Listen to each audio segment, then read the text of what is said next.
नमस्कार। नमस्कार दर्शकों, सूर्य की गर्मी से तपती हुई धरती पर पड़ती हुई आज सुबह की बारिश की बूंदें और उससे उठती हुई सोंधी सी महक, ठीक उसी तरह से हमारे प्रांत की माटी की गंध को समेटे हुए हमारा ये कार्यक्रम बिहार बिहान। आज बिहार बिहान कार्यक्रम में हम आप सभी दर्शकों का स्वागत करते हैं। कुछ नया, कुछ अलग, कुछ अनूठा लेकर आज मैं एक बार फिर आपके साथ हूँ। मैं हूँ निहारिका। मैं विष्णु। आप सबका स्वागत है आपके अपने कार्यक्रम बिहार बिहान में। दर्शकों, हर रोज की तरह आज भी हम आपसे मिलवाएंगे एक नए मेहमान से और करेंगे इनसे ढेर सारी बातें। लेकिन इससे पहले बता दें आज के दिन का विचार। आज का विचार है समय और लहरें किसी का इंतजार नहीं करती। दर्शकों, स्कूल के समय में आपने पढ़ा होगा और ये याद होगा कि स्कूल के समय में हमने एक चित्र देखा था समय का, जिसमें एक पेंटर ने उस चित्र को इस तरह बनाया था कि उस चित्र में जो तस्वीर थी, उसमें उस तस्वीर में जो व्यक्ति बनाया गया था उसमें उस व्यक्ति के पैर में पंख बनाया गया था। और निहारिका, आपको भी याद होगा कि जो पैर में पंख बनाया गया था और उसके सिर में कुछ बाल बनाए गए थे और ये कहा गया था कि ये समय की तस्वीर है और समय को हम आगे से पकड़ सकते हैं, पीछे से नहीं पकड़ सकते। इसलिए दर्शकों, समय का कदर करें और हर काम समय पर करते रहें, क्योंकि कल ना कभी आया था ना कभी आएगा। बिल्कुल सही। आज कल कब हो जाएगा कोई नहीं जानता। बिल्कुल। और दर्शकों, विष्णु ने बहुत अच्छी तरह से आपको बताया कि आज का विचार क्या है और समय को हम कभी बांध नहीं सकते हैं, हमें समय के साथ चलना ही होगा। हम समय के साथ चलते हैं, समय के साथ हमारी ज़िंदगी आगे बढ़ती है और स्कूल की पढ़ाई करते करते क्लास दर क्लास हम आगे बढ़ते चले जाते हैं और विभिन्न विषयों का ज्ञान अर्जित करते हैं। लेकिन गणित यानी मैथमेटिक्स एक ऐसा विषय जो ज़्यादातर बच्चों की पसंदीदा विषयों की सूची में शामिल नहीं होता। हालांकि कुछ बच्चे गणित में होनहार होते हैं दर्शकों, लेकिन कुछ बच्चों के लिए ये बड़ा भारी विषय होता है।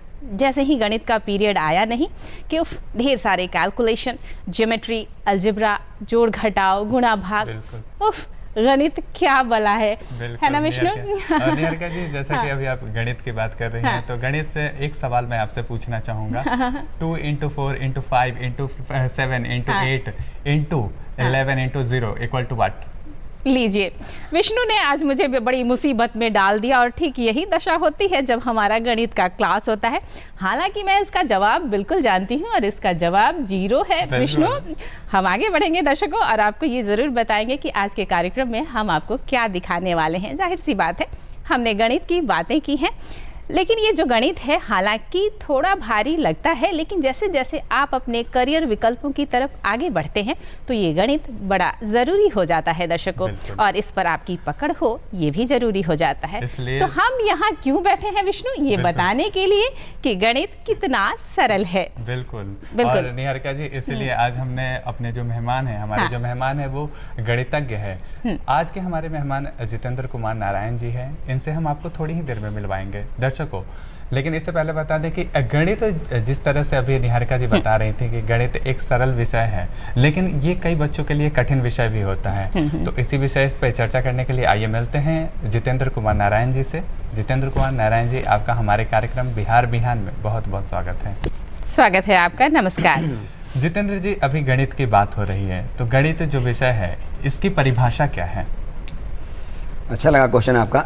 गणित की परिभाषा अक्सर जब मैं पढ़ता था तो ये आता था माइंड में लोग कि गणित को आखिर परिभाषित कैसे करेंगे। जब हम लोग पढ़ते थे तो फिजिक्स की परिभाषा मिलती थी मेरे को, केमिस्ट्री की मिलती थी, लेकिन मैथ की तो मिलती ही नहीं थी। तो एक प्रॉब्लम रहता था मेरे पास कि आखिर ये गणित को डिफाइन तो कैसे करें। जैसे जैसे आगे बढ़ा उस पर चिंतन मेरा जारी रहा, ठीक है, और एक निष्कर्ष पे पहुंचा सोच करके उसको। और बहुत सारी किताबें मैंने पढ़ी मैथ्स की, कहीं भी डिफिनेशन नहीं मिल रहा था। तो मैंने सोचा इस बात को, और हिस्ट्री ऑफ मैथमेटिक्स एक बुक आती है, कभी मौका मिलेगा आप लोग उसको देखेंगे, दर्शक लोग देखेंगे। उसमें लिखा हुआ था कि जब हॉस्पिटल में किसी बच्चे का जन्म होता है तो माँ लोग एक शब्द बोलती है कि भगवान की कृपा से तुम मेरे यहाँ पैदा ले लिया जी। और वो बच्चा को जब देखते हैं तो वो एक आदमी का रूप रहता है उसका, उसके एक नाक होते हैं, ठीक है ना, 2 कान होते हैं, हाथ में 5 उंगलियां होती है, सब सिमेट्रिक रहता है जो एक आम आदमी का होता है। आखिर ऐसा क्यों है? ठीक है, तो भगवान ने जन्म दिया ऐसा मानते हैं, भगवान ने आदमी को बनाया, तो आखिर आदमी को बनाया तो इतना सिमेट्रिक कैसे बनाया? आखिर भगवान के पास कहीं ना कहीं मैथ का नॉलेज था। बिल्कुल, ठीक है, मैं ये मानता हूँ। 2 आँख 2 कान, आखिर ऐसा क्यों? सिमेट्रिक है। इसलिए कहा गया है कि mathematics is a language. Mathematics एक ऐसी भाषा है in which God has written the universe, जिसमें भगवान ने संसार की रचना की। बहुत सही। और अगर मैथ्स नहीं होता तो आज संसार में सारी चीजों को सिमेट्रिक आप नहीं देख पाते। बिल्कुल, हम अपने आसपास भी नजर दौड़ाएं तो वही दिखता है, कहीं गोल आकृति है तो कहीं देख रहे हैं पैराबोलिक नेचर का है, एलिप्टिकल नेचर का है, सब कुछ कहीं ना कहीं मैथ्स दिख रहा है, ठीक है ना। तो इस तरह से हमारे जीवन में मैथ शामिल है। बिल्कुल, मैथ्स जो है वो हमारे सारे चारों ओर के जो है ना वातावरण उसको जगाता है। Maths underpins the world around us, हमारे चारों ओर के वर्ल्ड को अंडरपिन करता है, जगाता है। लेकिन यहाँ पे मैं आपसे ये पूछना चाहूंगा कि जो मैथ्स की बात हो रही है, मैथ्स में कभी थीटा ने हमें पीटा, कभी रेखा ने हमें घेरा, ऐसे बहुत सारी चीजें हैं, कभी हमें अंडे भी मिले। तो ये भय क्यों लगा रहता है? इसलिए क्योंकि आपने रेखा को ठीक से नहीं देखा जी, ठीक है। सही अगर रेखा को आप सही से देखते तो समझ में आता, क्योंकि रेखा का फॉर्मेशन जो है पॉइंट से हुआ है। आप पहले पॉइंट को समझें, ठीक है ना। पॉइंट को अगर समझते हैं तो बहुत सारे पॉइंट को अगर हम लोग मिलाते हैं लिनियरली तो वो लाइन बन जाता है। चलिए, ठीक है ना। आज आप हमारे साथ हैं जितेंद्र जी, तो हम ये जरूर कोशिश करेंगे कि अपने दर्शकों के लिए हम इस गणित को आसान बनाने की कोशिश करें। आपसे बहुत सारी जानकारियां लेंगे, बिल्कुल। लेकिन उससे पहले ये जरूर जानना चाहूंगी कि ये गणित आपके जीवन में कैसे आया। वो बहुत अच्छा लगा आपका क्वेश्चन। पहले जब मतलब मैथ्स की पढ़ाई हम लोग जब स्टार्टिंग मेरी गांव से हुई पढ़ाई, ठीक है ना, मैं बिहार शरीफ नालंदा जिला का एक करियन्ना पंचायत का दुलरुआ बिघा एक गांव है, जी। वो 32 घर का बस्ती हुआ करता है, वहीं मेरा जन्म हुआ है। और गांव में देखते होंगे, गांव का परिवेश ऐसा होता था कि कोई भी अगर आपसे मिलने के लिए आया तो सबसे पहले जो है वो आपको गणित का ही सवाल पूछेगा, ठीक है ना, गणित का ही सवाल जी। पूछेगा। भैया लोग रहते थे तो बोलते थे कि देखिए मेरा छोटा भाई है, ये बहुत अच्छा पढ़ने में, जरा उसको पूछिए तो गणित का सवाल आ गया। जैसे विष्णु ने आज मुझसे पूछा। गणित और अंग्रेजी बहुत इंपॉर्टेंट है, ठीक है ना, खास करके मतलब देहात साइड एरिया का देखिए तो गणित और अंग्रेजी ये बहुत इंपॉर्टेंट माना जाता है, जी। ठीक है ना। तो शुरू से गार्जियन को भी ये रहा कि नहीं, इन लोगों को जो है गणित और इंग्लिश पे ज़्यादा कमांड करवाया जाए, ठीक है ना। हालांकि गांव में उतनी हम लोग की आर्थिक स्थिति मजबूत नहीं थी, हम लोग गांव से ही पढ़ाई शुरू किए, स्टार्टिंग किया, प्राथमिक स्कूल वहाँ हुआ करता था, वहाँ जाते थे पढ़ने के लिए और उस तरह से पढ़ाई शुरू किया। पापा लोग दलान में बैठा करके वो लालटेन के नीचे पढ़ाते थे, ठीक है ना, 1 2 3 वहीं पर पढ़ते थे, ठीक है ना। उसी दरमियान और भी जो लोग शहर में पहले रहते थे परिवार में, उन लोग कभी गांव आने का मौका मिला किसी फंक्शन वगैरह में तो लोग पूछते हैं क्या करता है, उस पर जानकारी उन लोग को मिला तो बोले कि बच्चा तो पढ़ने में अच्छा है, इसको कहीं डालिए, पैसे नहीं है, this is the biggest problem for us that time. तो उस समय कुछ अपना जो भी पैदावार हुआ करता था उसी को अपना हॉस्टल में दे करके प्रिंसिपल से कमिटमेंट करके उसी से मतलब जो भी पैसा अच्छा। हुआ उससे पढ़ाया गया। धीरे धीरे मतलब बिहार शरीफ आकर के हमने आदर्श हाई स्कूल में दाखिला लिया और वहाँ पे थ्रू आउट अच्छा रहा, ठीक है ना, हमेशा प्रथम फर्स्ट रहा, ठीक है ना। जितेंद्र जी, जब अभी आप बता रहे हैं कि आपकी आर्थिक स्थिति उतनी अच्छी नहीं थी तो काफी संघर्ष करना पड़ा होगा। बहुत संघर्ष करना पड़ा, मतलब क्या बताएं, उस समय चाचा लोग जो है बाहर काम करते थे दूसरे के यहाँ, ठीक है ना, और उस समय मैं देखा हूँ कैसे भुंजा वगैरह जो है लेकर जाते थे उन लोग के लिए कि भाई काम करने जा रहे हैं, ठीक है ना, मम्मी लोग भेजती थी लेकर के जाओ, वो सब चीज़ को मैं देखा हूँ। पापा लोग पैसा देते थे 1200 रुपया तो उनका हाथ कांपता था, तो मैं देखता था कि भाई इतना मतलब ऐसे करके इन लोग पढ़ाते हैं।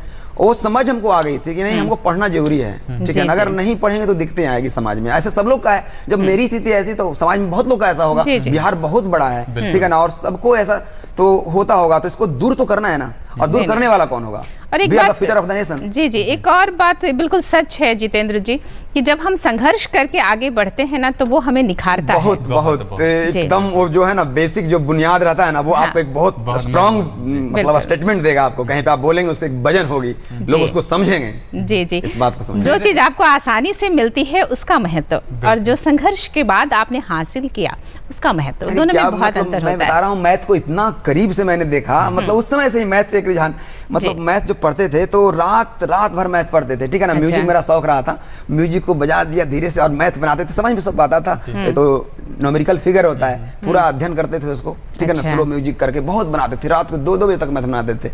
और सुबह में लोग मुझे पूछने आते थे हमसे कि अरे ये वाला नहीं बन पाया, जो कि मेरे क्लास का है, हमसे मैथ पूछने आता था। तो पूछने के लिए जब आते थे साथी लोग तो हमको और क्रेज बढ़ता था कि अरे तो गजब, मतलब और पढ़ते थे हम, बड़ा मजा आता था। उस तरह से मतलब एक और मोटिवेशन मिला 10th के बाद, मतलब उस समय ही हमको 11-12 की रुचि जगने लगी। मैथ की बात हो रही है जितेंद्र जी, तो मैथ कितना सरल और कितना कठिन विषय है?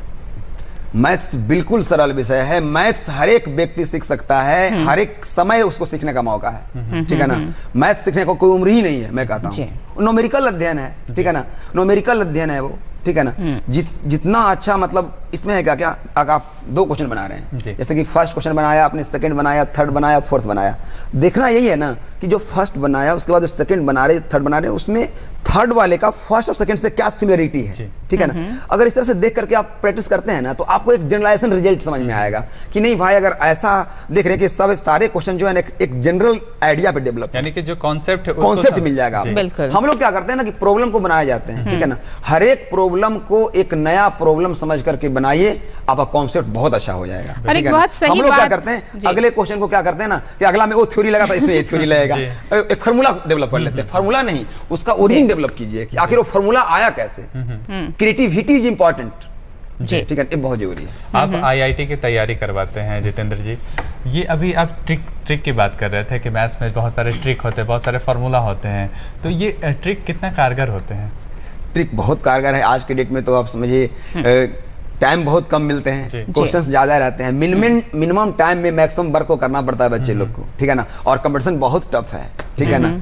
13 लाख इस बार एग्जाम दिया जी में, और उसमें सिलेक्शन मात्र बहुत कम का होता है, मात्र 1.5 लाख का सिलेक्शन होना है, उसमें फिर आप एडवांस के लिए क्वालिफाई होंगे, तो सिलेक्शन बहुत कम का होता है। तो ऐसे में टाइम तो फैक्टर बनता है। अब मिनिमम टाइम में मैक्सिमम एफर्ट कब दिखा पाएंगे, जब आप ट्रिक से बनाएंगे, ठीक है ना। तो ट्रिक तो इंपॉर्टेंस रखता है, क्योंकि कम समय में ज़्यादा से उसके लिए ज़्यादा काफी ट्रिक हम लोग देते हैं, लेकिन ये इंपॉर्टेंट है, ट्रिक मिल रहा है। और जब आप 2 साल का कोर्स कर रहे हैं तो वो ट्रिक को जरूर जानिए, लेकिन वो ट्रिक का ओरिजिन क्या है, वो ट्रिक कहाँ से आया, ये जानना बहुत जरूरी है। क्योंकि इससे क्या होगा कि आपका फ्यूचर में आप कुछ इन्वेंशन कर पाएंगे, कुछ डिस्कवरी, कुछ खोज कर पाएंगे आप, जी जी, ठीक है ना। इसका ओरिजिन जरूरी है। जी, आपने बहुत अच्छी तरह से बताया कि कैसे हम ट्रिक को यूटिलाइज कर सकते हैं, और इस ट्रिक के बारे में भी हम आपसे जानेंगे, और कुछ आपसे जरूर ट्रिक भी जानेंगे कि मैथमेटिक्स में हमारे दर्शक किस तरह से इस ट्रिक को यूटिलाइज कर सकते हैं। लेकिन इसके पहले ये भी आपसे जानना चाहूँगी कि जो इंजीनियरिंग का एम लेकर जो बच्चा आगे बढ़ता है, तो किस स्तर पर उसे ये डिसाइड कर लेना चाहिए?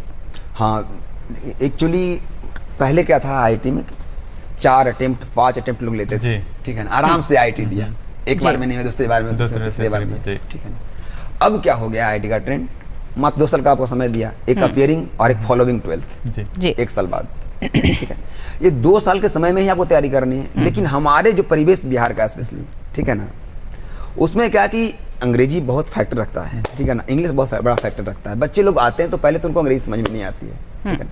अब उनको 1 साल तो लग जाता है अंग्रेजी समझने में, बिल्कुल। लेकिन हम लोग के पास वैसी विधा है, ठीक है, बिकॉज हम लोग भी उस रास्ते से गुजरे, तो हम लोग ने उसको और भी ज्यादा स्पेसिफाई किया, घर में बैठे उस पर मंथन किया कि आने वाले बच्चों को वो चीज देखना ना पड़े जो हमें देखना पड़ा, ठीक है। उसके लिए मैंने बच्चों लोगों को कुछ ट्रिक बना रखा है। जैसे सपोज कीजिए कि मैंने बच्चों लोगों को बताया कि देखो ये साइंस का वर्ड है, साइंस में क्या होता है ना, अगर 1 महीने जो वर्ड हम यूज करते हैं वही वर्ड क्या होता है, निरंतर आता रहता है, ठीक है ना, वो रिपीट करता है क्वेश्चन में, ठीक है। ये सब समझाया बच्चे लोग को, बारीकी से दिखाया, उसको विजुलाइज करवाया क्वेश्चन के जरिए, ठीक है ना, उसको समझ में आया कि नहीं सर सही बोल रहे हैं, ठीक है ना। इस तरह से करके जो है ना, उसको हम लोगों ने क्या किया, मेंटेन किया।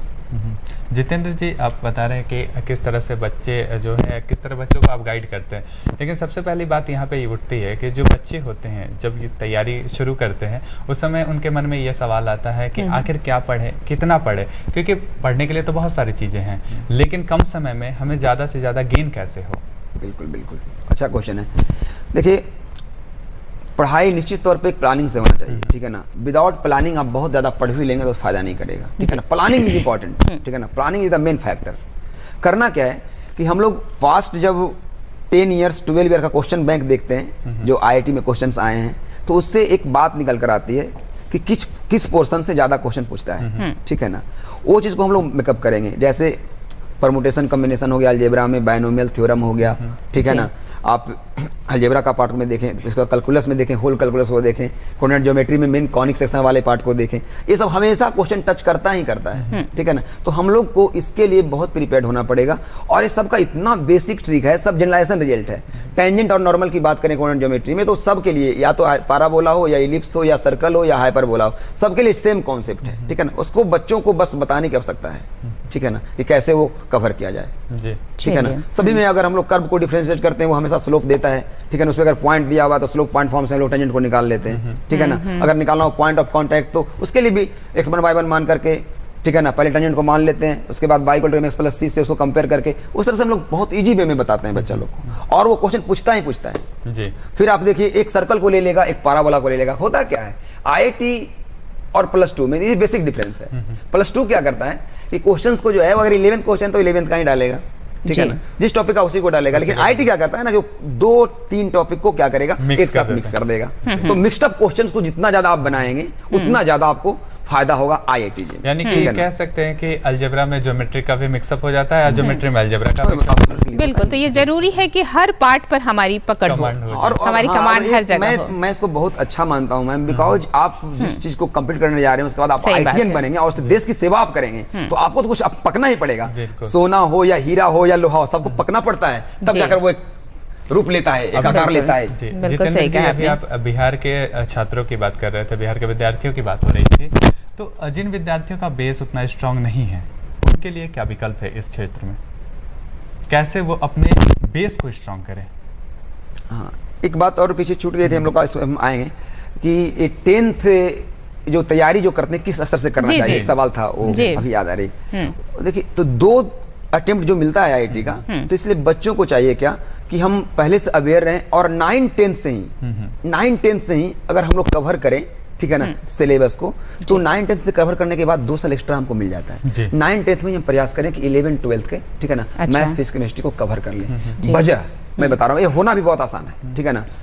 इफ मतलब everything is possible if you want, अगर आप चाहते हैं तो सब पॉसिबल है, ठीक है, सब पॉसिबल है। लेकिन मानिए मैंने देखा है, मैं किया हूँ, ठीक है ना, इसलिए बता रहा हूँ। 8 और 9th में, अगर 9-10th में अगर आप इसको 9th और 10th का सिलेबस जो होता है बहुत कम होता है, ठीक है ना।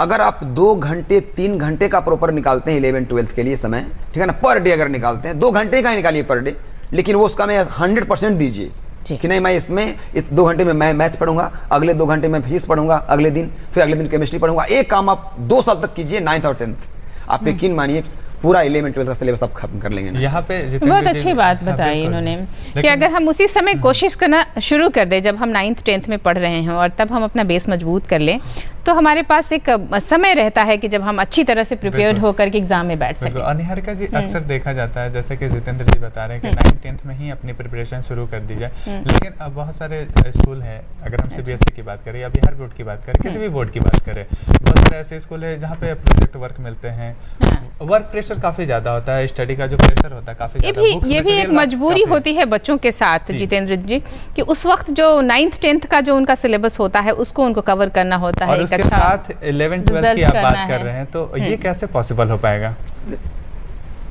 आपको सबसे पहले तो सेल्फ कॉन्फिडेंट होना पड़ेगा, ठीक है ना, और काफी जुनूनी होना पड़ेगा, ठीक है, क्योंकि जिस चीज को आप करने जा रहे हैं वो फुल ऑफ जुनून है, ठीक है ना, फुल ऑफ जुनून है, ठीक है ना। वर्क निरंतर करना पड़ेगा, अनवरत करना पड़ेगा, ठीक है ना, कंटिन्यू एकदम जी। और इसके लिए क्या है कि आपको, तो मैं बता रहा हूँ ना, 2 घंटे क्या, आप अगर आप सीरियसली 1 घंटे भी पढ़ते हैं ना, तो बहुत समय होता है। 1 घंटे इजी समय नहीं होता है, 1 घंटे बहुत समय है, बिल्कुल। अगर पर डे आप 1 घंटे भी समय देते हैं और अगर अच्छे मार्गदर्शन में आप हैं तो बहुत अच्छा है, हो जाएगा आपका, ठीक है ना। और समय मिलता है, आप स्कूलिंग टाइमिंग भी तो 8 घंटे का ही रहता है, ठीक है ना। उसके बाद तो आप अगर ट्यूशन भी करते हैं, ठीक है ना, 10th और 9th का, तो उसके अलावा भी कुछ समय मिलता है। अगर एक्स्ट्रा करना है तो एक्स्ट्रा करना पड़ेगा कुछ यार। बिल्कुल, जैसे कि आपने बताया, जो मूल बात आपने कही जितेंद्र जी, कि उसी में से अगर हम 1 घंटा भी समय अपना निकालें और उससे हम 11th 12th का प्रिपरेशन शुरू कर लें तो हमारे लिए फायदेमंद होगा। और लोग आते भी हैं, अभी मेरे यहाँ क्लासेस चलते हैं, तो उसमें मतलब अगर एक बैच 60 का अगर है तो उसमें कम से कम 8-10 स्टूडेंट ऐसे होते हैं जिनके गार्जियन काफी सिंसियर हैं, truly I am saying you, और उनके बच्चे मेरे यहाँ आकर पढ़ रहे हैं, ठीक है ना। 9th-10th में ही अपने बच्चे को वो गाइड करवा रहे हैं एक ITN टीचर से। बिल्कुल सही कहा आपने। लेकिन जैसे कि हम चर्चा कर रहे हैं कि हमारी तैयारी जो होनी चाहिए, अगर हम IIT कम्पीट करना चाहते हैं या प्रतियोगिता परीक्षाओं में अच्छा करना चाहते हैं, तो ये हमारा 9th 10th से ही शुरू हो जाना चाहिए। जैसा कि आपने बताया, हम अपना लक्ष्य निर्धारित कर लें और उस ओर पूरी लगन के साथ आगे बढ़ते रहें। एक और सवाल आपसे जानना चाहूँगी कि जैसे आप मैथ्स का गाइडेंस करते हैं, मैथ्स के अलावा भी जो इंजीनियरिंग के एग्जाम्स होते हैं उसमें फिजिक्स और केमिस्ट्री का पार्ट होता है, तो इस तीनों जो सब्जेक्ट हैं उन पर कितना कितना प्रेशर देना चाहिए, कितना कितना हम समय फोकस कितना करें? Exactly, maths physics chemistry, suppose कीजिए मैं स्टूडेंट हूँ, ठीक है, मैं तीनों पढ़ रहा हूँ, मेरे को एग्जाम देना है, ठीक है। जब एग्जाम देना है तो मैं जब क्वेश्चन बनाने के लिए जाऊँगा मैथ्स का, तो मेरे को मालूम होगा कि एक चैप्टर जो है मेरे लिए बहुत ईजी है, या मेरे को मैथ्स बहुत अच्छा लगता है, मैथ्स पे ज़्यादा रुझान मेरे को है, किसी को फिजिक्स पे ज़्यादा रुझान है, किसी को केमिस्ट्री पे ज़्यादा दिलचस्पी है। तो जिसको वो अपने चॉइस के अनुसार, वो अपने मतलब इंटरेस्ट के अनुसार जो है ना, वो टाइम को क्या करे, वो डिस्ट्रीब्यूट करे तीनों सब्जेक्ट पे, ठीक है। और मैं ऐसा अमूमन जितने भी मेरे यहाँ IIT किया बच्चों लोगों ने, जितने भी अच्छे किए, उन लोग का इंटरव्यू मैंने बच्चों लोगों को मिलवाया भी क्लास में, तो उन लोगों ने बताया कि एक एवरेज 8 आवर्स का समय उन लोगों ने पढ़ने में दिया, एवरेज, ठीक है ना। बहुत ज़्यादा भी दिया, कुछ लोग कम भी दिया, that depends upon your way of thinking, ठीक है ना, आप कितना जल्दी किसी को कैच कर लेते हैं, ये बहुत इंपॉर्टेंट लगता है। फिर भी एक एवरेज 8 आवर्स तो सेल्फ स्टडी करना ही चाहिए, ठीक है ना, अगर IIT करना है। जितेंद्र जी, अभी आप टाइम डिवीजन की बात कर रहे हैं, यानी टाइम मैनेजमेंट की बात हो रही है। कई बच्चे ऐसे होते हैं जो दिन रात पढ़ते रहते हैं, ना कोई एंजॉयमेंट होती है, ना कोई मनोरंजन होती है, तो उनके लिए आप क्या कहेंगे, कैसे वो अपने टाइम को ठीक से व्यवस्थित कर पाए और मनोरंजन भी कर पाए?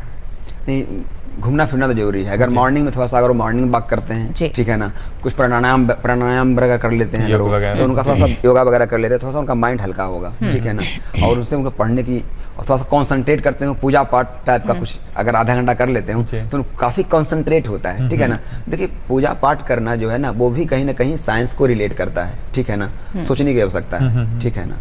वो आध्यात्मिक जो है वो कहीं ना कहीं साइंस से ऊपर है, तो आपको मालूम है, ठीक है जी। ना? अध्यात्म का एक अलग स्थान रहा है, ठीक है ना। तो कुछ बच्चों को करना चाहिए, मैं तो बच्चे लोग करवाता हूँ, प्रेयर हमारे क्लास में हमेशा होता है। लोग बोलते हैं कि आज तैयार करवाते हैं, प्रेयर करवाते हैं, प्रेयर का एक अलग इंपॉर्टेंस है। जी, बच्चे जी। शांत हो जाते हैं, 2 घंटा पढ़ने में उनको मजा आता है, सही काफी बात। कुछ क्वेश्चंस करते हैं, और क्वेश्चन जो रहता है वो काफी हैवी क्वेश्चन रहता है, और बताने में मजा आता है कि नहीं क्वेश्चन ये आया कैसे बच्चों के माइंड में, ठीक है ना। जी। तो अब अगर 10 तरह की बातें माइंड में आएंगी तो नहीं पूछ पाएंगे, और कंसंट्रेट कर लेंगे अपने माइंड को तो बहुत कुछ पूछ पाएंगे।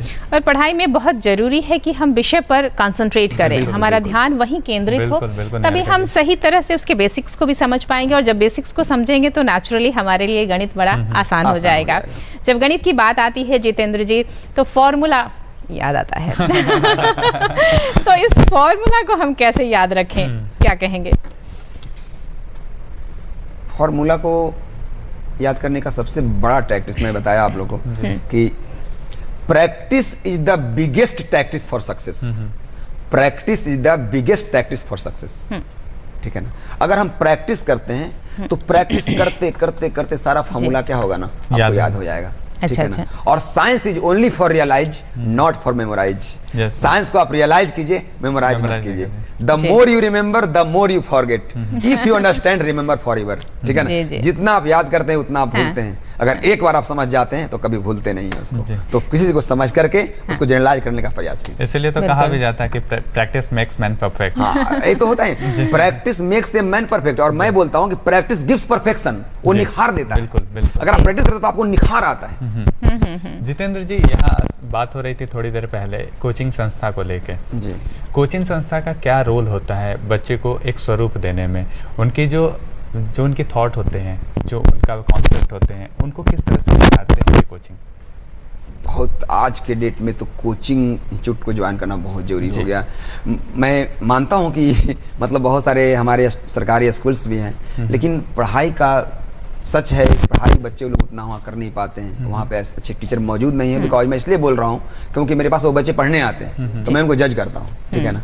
तो आज जब तक वो नहीं कोचिंग पकड़ेंगे, स्पेशली वैसे जगह पे जहाँ पे मतलब एक वाइड सेंस में बच्चे को बताया जाता है कि सक्सेस कैसे मिलता है, क्योंकि हम लोग बहुत सारे मैगजीन्स को पढ़ते हैं, ठीक है ना, बहुत सारे न्यूज़ वगैरह हम लोग को मिलता रहता है। उस न्यूज़ को बच्चों के बीच में फ्लैश करते हैं कि आज ये चेंजेज हुए, आज ये चेंजेज हुए, आज क्वेश्चन का पैटर्न ऐसा हो गया है, ये सब बताते रहते हैं। अगर वो कोचिंग को ज्वाइन नहीं करेंगे ना, तो स्कूल में ट्रेडिशनल होता है एक कोर्स खत्म करना है, ऐसा कोर्स खत्म कर दिया गया, लेकिन उसको उनको सक्सेस जो कंपटीशन का होता है वो नहीं बता पाते हैं उन लोग, ठीक है ना। लेकिन हम लोग उनको बताते हैं कि कौन सा कंपटीशन आपके लिए फ्रूटफुल हो सकता है। जी। कोई बच्चे 90% प्लस ला रहा है, कोई 80 प्लस है, कोई 70 है, कोई 60 है, कोई 45 तक है। तो जो 45 है उसके लिए भी हमारे देश में जॉब मौजूद है, जी। उसके लिए भी है, ठीक है ना। बस हम लोग को गाइडलाइन कर सकता है। और मैं वैसे बच्चों को भी देख रहा हूँ कि आज इंडोनेशिया तक गया हुआ है, मलेशिया मेरा बच्चा गया हुआ है, जो पढ़ने में बहुत कमजोर था। मतलब विदेश में आपके बच्चे? विदेश बच्चे गए हुए हैं, जी। लेकिन मैंने साहस दिया कि गणेश तुम कर सकते हो, अच्छा, you have a power to do something. जी जी। अभी जो कोचिंग की बात हो रही है, अभी आपने बताया कि आपके बच्चे विदेश भी गए,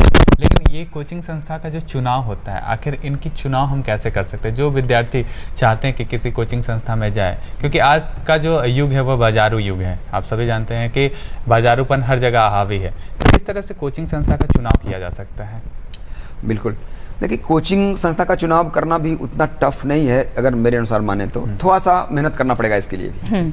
मेहनत इन द सेंस कि आपके जो भी सीनियर्स रहे होंगे, ठीक है जी। ना, आप जिस आज के डेट में नो डाउट सारे गार्जियन अवेयर हैं, मैं देख रहा हूँ सब लोग पढ़ाई के प्रति जागरूक हो चुके हैं, ठीक है ना। एक समय जमींदारी प्रथा हुआ करती थी, ठीक है ना, हमारे पास जितना जमीन है वही बहुत बड़ा आदमी होता था। आज ज्ञान का युग है, लोग शिक्षा के प्रति जागरूक हो चुके हैं, नो डाउट, ठीक है ना। तो अगर जागरूक है तो एक कदम पहले बढ़ाइए आप, ठीक है ना। अगर बच्चे 11th में जाने वाले हैं, 10th पास करने वाले हैं, तो आप 2 महीना 4 महीना पहले से ही, ठीक है ना, उन लोगों के संसर्ग में रहिए जो आपके सीनियर पहले से पास आउट हैं, ठीक है ना। पटना से अगर आप चाहते हैं कि पटना में एडमिशन हो, तो पटना में जो भी पहले से पास आउट हैं, आपके परिवार में बहुत लोग ऐसे होंगे, उनसे आप मिलिए, जो सीनियर हैं उनसे आप सलाह लीजिए कि भाई मेरा भी बच्चा है, ठीक है ना, उसको मैं चाह रहा हूँ एडमिशन करवाने के लिए, उसका एक लेवल ऑफ थिंकिंग ऐसा है, वो जरूर बताइए उसको।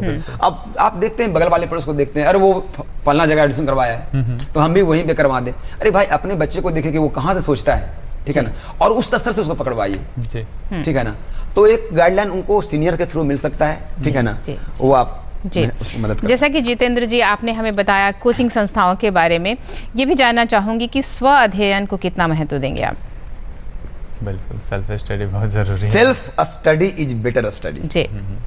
Self study is better study. मैं बता रहा हूँ आज आपके बीच में मैं इतना बोल रहा हूँ बेधड़क, इसका एक ही वजह है कि मैंने सेल्फ स्टडी बहुत किया, बहुत किया। मेरे बेड जो मैं जहाँ सोता था, ठीक है ना, देहात में उसको बोलते हैं सुजनी गिंदरा होता था, उसी पे मैं सोता था स्टार्टिंग में, ठीक है ना। वो सुजनी के चारों तरफ जो है ना वो लगा हुआ रहता था मेरा किताब, ठीक है ना, बुक्स लगा हुआ रहता था, उसी पे सो जाते थे।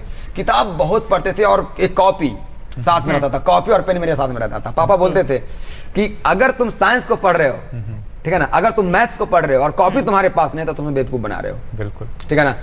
साइंस पढ़ने का मतलब है कि कॉपी और पेन हाथ में होना चाहिए, क्योंकि करना पड़ेगा आपको, ठीक है ना। साइंस को करना पड़ता है, मैथ्स को करना पड़ता है। यानी जरूरी है कि स्व अध्ययन हम लेकर चले। जितना ज्यादा कीजिए हमको वही जितना रिजल्ट देता है। जी जी रिजल्ट तो वही देगा। हमने क्लास में पढ़ा दिया बच्चे लोग को कि आप एक कॉन्सेप्ट से इस क्वेश्चन को बनाओ, मैंने होमवर्क दिया, आपने होमवर्क घर में किया नहीं तो कैसे हो पाएगा, ठीक है ना। मेरे पढ़ाए हुए कॉन्सेप्ट से अगर आपको 75% 85% क्वेश्चन बन जा रहा है तो समझिए आपने क्लास को सही मायने में एंजॉय किया था और सही मायने में समझा था। और अगर घर में तुम बना ही नहीं रहे हो तो तुम्हें फायदा क्या होगा। तो सिर्फ बहुत इंपॉर्टेंट है मैम, इसको फर्स्ट पार्ट में मानिए आप। क्योंकि मुख्य बात यह है कि अगर आप गाइडेंस लेते हैं जरूर लें, लेकिन अपने स्व अध्ययन को जारी रखें, क्योंकि ये आपको निसंदेह आगे ले जाएगा और आपको सफलता दिलवा सकता है। बिल्कुल निहारिका जी, यहाँ सफलता की बात हो रही है, तो आईआईटी पे जैसा आपने थोड़ी देर पहले बताया कि आईआईटी में 2 अटेम्प्ट्स हैं। अगर किसी कारणवश कोई विद्यार्थी इन 2 अटेम्प्ट्स में सफल नहीं हो पाया तो क्या दूसरा कोई विकल्प है उनके लिए?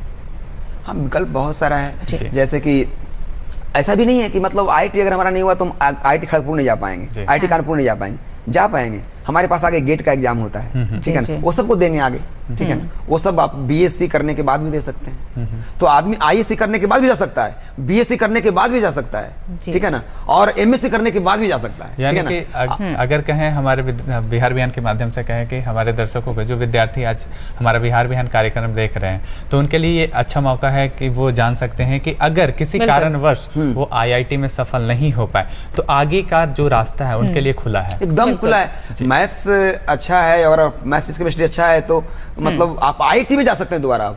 लोग को लगता है ना कि आईएससी के बाद आईआईटी मेरा नहीं हुआ तो आगे हम आईआईटी जा सकते हैं। बिल्कुल, मैं बता रहा हूँ आप 100% जा सकते हैं। आप किसी एनआईटी कॉलेज में एडमिशन ले लीजिए आप, ठीक है ना, वहां से बीटेक करने के बाद आप आईआईटी एमटेक कर सकते हैं, वहां से बिल्कुल कर सकते हैं। जी जी एकदम एवरी टाइम वहां से निकलता रहता है वो स्पेशलाइजेशन। अगर आप चाहते हैं मैथ में लेक्चरर बने तो वहां भी आप वहां से निकलता है, आईआईटी कानपुर से, आईआईटी खड़गपुर से बहुत सारे फॉर्म निकलते हैं। जी बिल्कुल सही कहा आपने जितेंद्र जी। तो मूल बात ये निकलती है कि अगर आपने अपना लक्ष्य निश्चित किया है तो उसके प्रति आप कितना समर्पित हैं, ये मूल बात है, तभी आप उस सफलता का मजा ले सकते हैं। दर्शकों, हम बात को आगे बढ़ाएंगे और थोड़ी सी मैथ्स की जानकारी और आपसे लेंगे। जो बच्चे जो हैं, जब मैथ्स बनाते हैं तो बहुत बच्चों के साथ क्या होता है जितेंद्र जी कि वो स्टेप्स छोड़ देते हैं, आगे बढ़ गए, कुछ बनाया, फिर आगे गया, आंसर निकाल लिया, हो गया। तो ये कहाँ तक प्रभाव डालता है उनके मार्क्स पर? मैं एनडीटीवी इंडिया एक आती है, उसमें मैंने एक गणितज्ञ का स्टेटमेंट सुना था। मैं देखता हूँ सब बहुत, इंटरव्यू में बहुत पढ़ता हूँ, ठीक है ना, इंटरव्यू से कुछ इंस्पायरेशन मिलता है, ठीक है ना। उन्होंने कहा था कि अगर किसी भी प्रॉब्लम को कोई बच्चा बना रहा हो तो उसको स्टार्टिंग अगर करता हो ना तो उसको अंत आंसर तक पहुंचे, ठीक है ना। बहुत लोग होता है ना कि आगे आंसर आ जाएगा, ऐसा नहीं, आ जाएगा नहीं।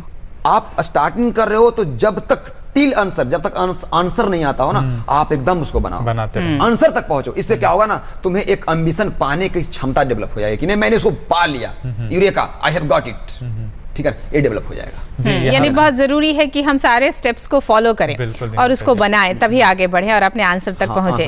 जी जी। यह निहारिका जी, जैसा कि इन्होंने बताया कि आंसर तक जो पहुंचने की बात होती है, जनरल कंपटीशन की बात करें और आईआईटी के एग्जाम की बात करें तो जनरल कंपटीशन में ऐसा देखा जाता है कि हमारे पास समय बहुत कम होता है और क्वेश्चन ज़्यादा से ज़्यादा सॉल्व करने होते हैं, तो एक गेस किया जाता है कि आंसर ये हो सकता है, तो ये सही है या नहीं है? एक बात बता रहा हूँ, जनरल कंपटीशन में क्या है ना, जनरल कंपटीशन का आप अगर देखेंगे, उसका पैटर्न देखेंगे तो एक बड़ा इंटरेस्टिंग चीज आएगा ना जी। कि उसमें मालूम होता है कि ये क्वेश्चन इतना आएगा।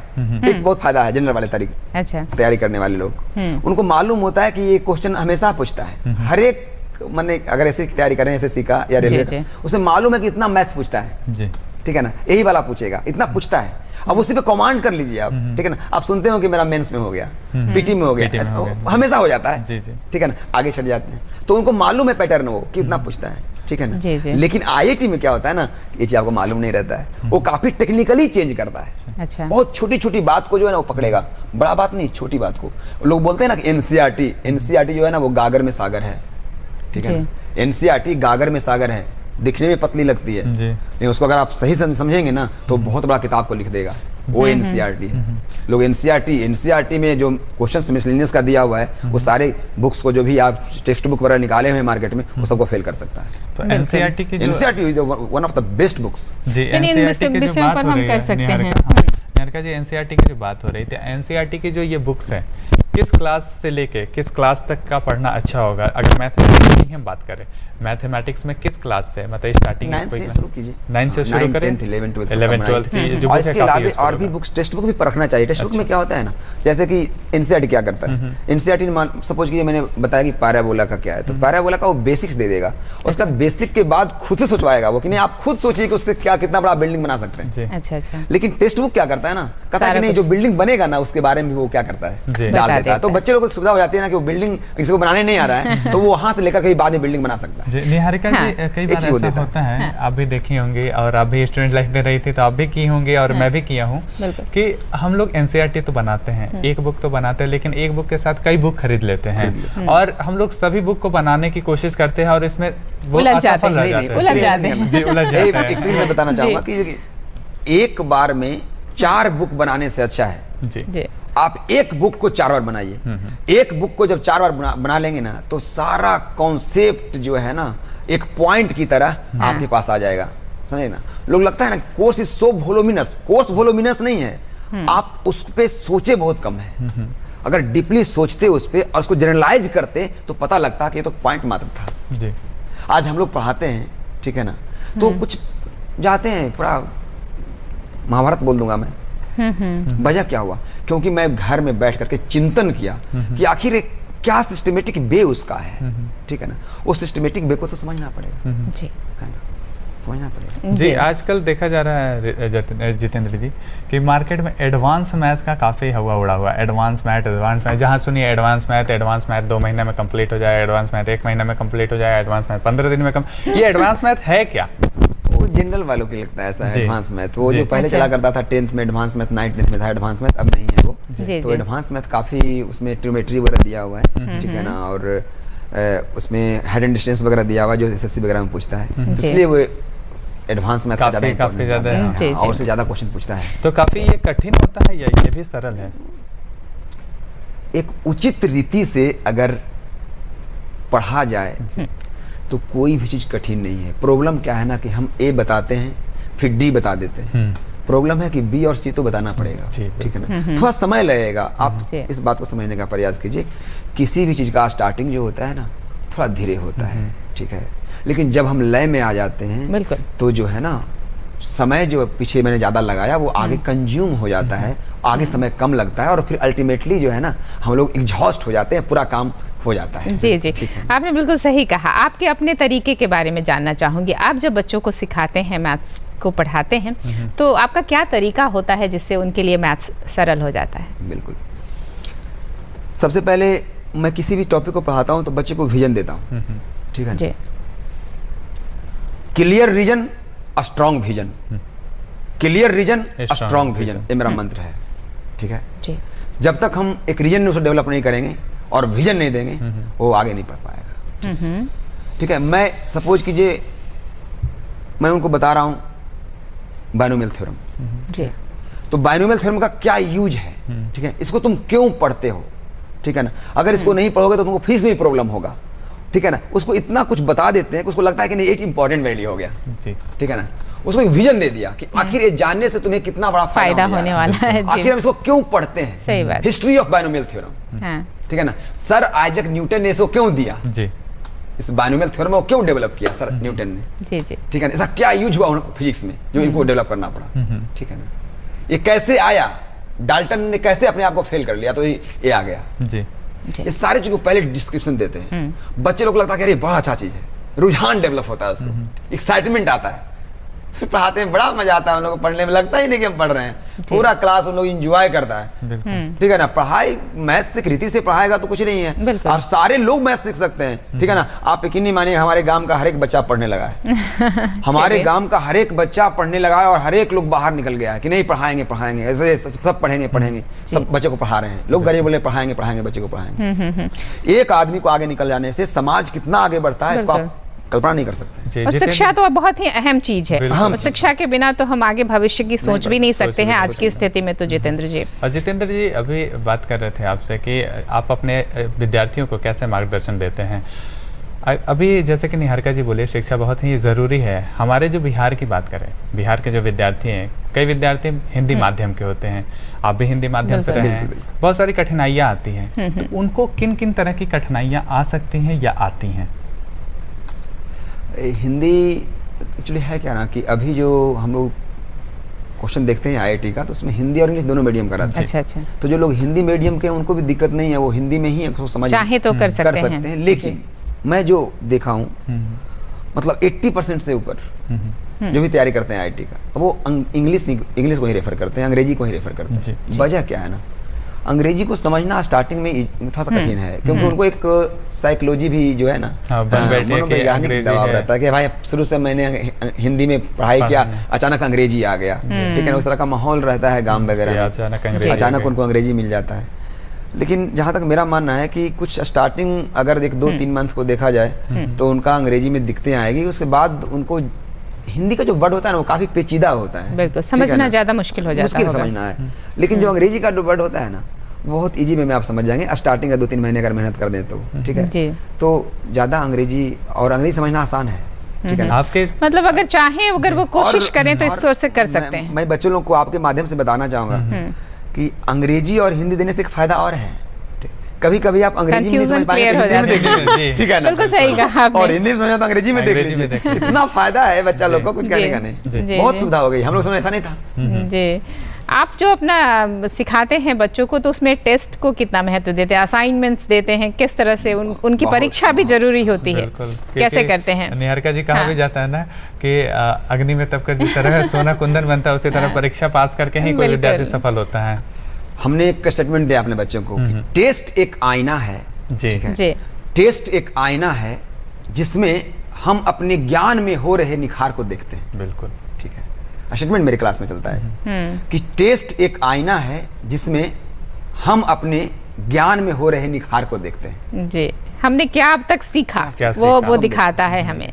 टेस्ट बहुत इंपॉर्टेंट है। मैंने इतने अच्छे प्लानिंग कर रखी है, एक चलाते हैं जुनून जी करके, एक चलाता हूँ मैं, बच्चे लोगों को फ्री पढ़ाता हूँ उसमें, ठीक है ना। फिर एक डायमंड बैच चलता है, कभी कभी रात में पढ़ाते हैं, ठीक है ना, एकदम जुनूनी टाइप का डायमंड बैच चलाते हैं। एक नारायण दरबार हमारा लगता है मैम, वो नारायण दरबार में क्या करते हैं हम बच्चों को कि क्लास में जो बच्चे हैं उसमें से 20-30 बच्चे जो भी काफ़ी सीरियस हैं अपने आप में, उन लोग को मतलब नारायण दरबार में 7:45 के बाद उसको बुलाते हैं, उसमें बच्चे लोग के साथ बैठते हैं, उनको जो टॉपिक में दिक्कतें आती है उसको मैं सॉर्ट आउट करता हूँ, पूरा बताता हूँ, और उसमें पूरे पटना का, पूरे बिहार का जो भी बच्चा आना चाहता हो वो आकर के एंजॉय कर सकता है। क्या इसके लिए कोई आप फी वगैरह? कोई फी वगैरह नहीं है, फी वगैरह तो मतलब हम जिस स्तर से आए, मेरे पास पैसे नहीं थे, ठीक है ना, तो मैं तो उसको ध्यान देता हूँ कि नहीं हमारी स्तर क्या थी, ठीक है ना। आज हमारे बिहार में वैसे स्तर बहुत लोग का है, ठीक है ना, उसको पहचानने की आवश्यकता है, ठीक है ना, उस पर मेहनत करने की आवश्यकता है। चलिए, आपने कहा जितेंद्र जी कि आप इसको समझते हैं कि आप जिस बैकग्राउंड से आए, जो कठिनाइयां आपने महसूस की वो दूसरों को ना हो, आप गरीब बच्चों के लिए क्या कोई विशेष प्रयास करते हैं? हाँ, प्रयास करते हैं हमेशा। अभी भी मेरे पास जो बैच चलता है ना, उसमें कम से कम 8-10-12 बच्चे फ्री पढ़ते रहते हैं। अच्छा, हमेशा पढ़ते हैं, ठीक है ना। वो आकर के अपनी व्यथा सुनाई कि मेरे पापा आइसक्रीम बेच रहे हैं, मेरे पापा रिक्शा चला रहे हैं, ठीक है ना, हमारे पापा बहुत किसान गरीब हैं, ठीक है ना, मेरे इनके पापा नहीं हैं, मम्मी पढ़ा रहे हैं, बहुत केसेस आते हैं। मैं सुन करके जो है ना कहता हूँ इनको जैसे जो करना हो इनको, आप जो अपनी मर्जी है वो कीजिए आप। ऐसा कोई विद्यार्थी जितेंद्र जी जो आपको अभी भी याद हो, बहुत जिसकी आर्थिक स्थिति काफी खराब रही हो लेकिन फिर भी वो बहुत आगे बढ़ा हो? अरे एक आपको अरवल जिला के थे, अरवल से बच्चा मेरे यहाँ अच्छा, बहुत ज़्यादा आता जी। है, और नालंदा जिला से मेरा वो तो नेटिव लैंड हुआ, आरा, ये सब।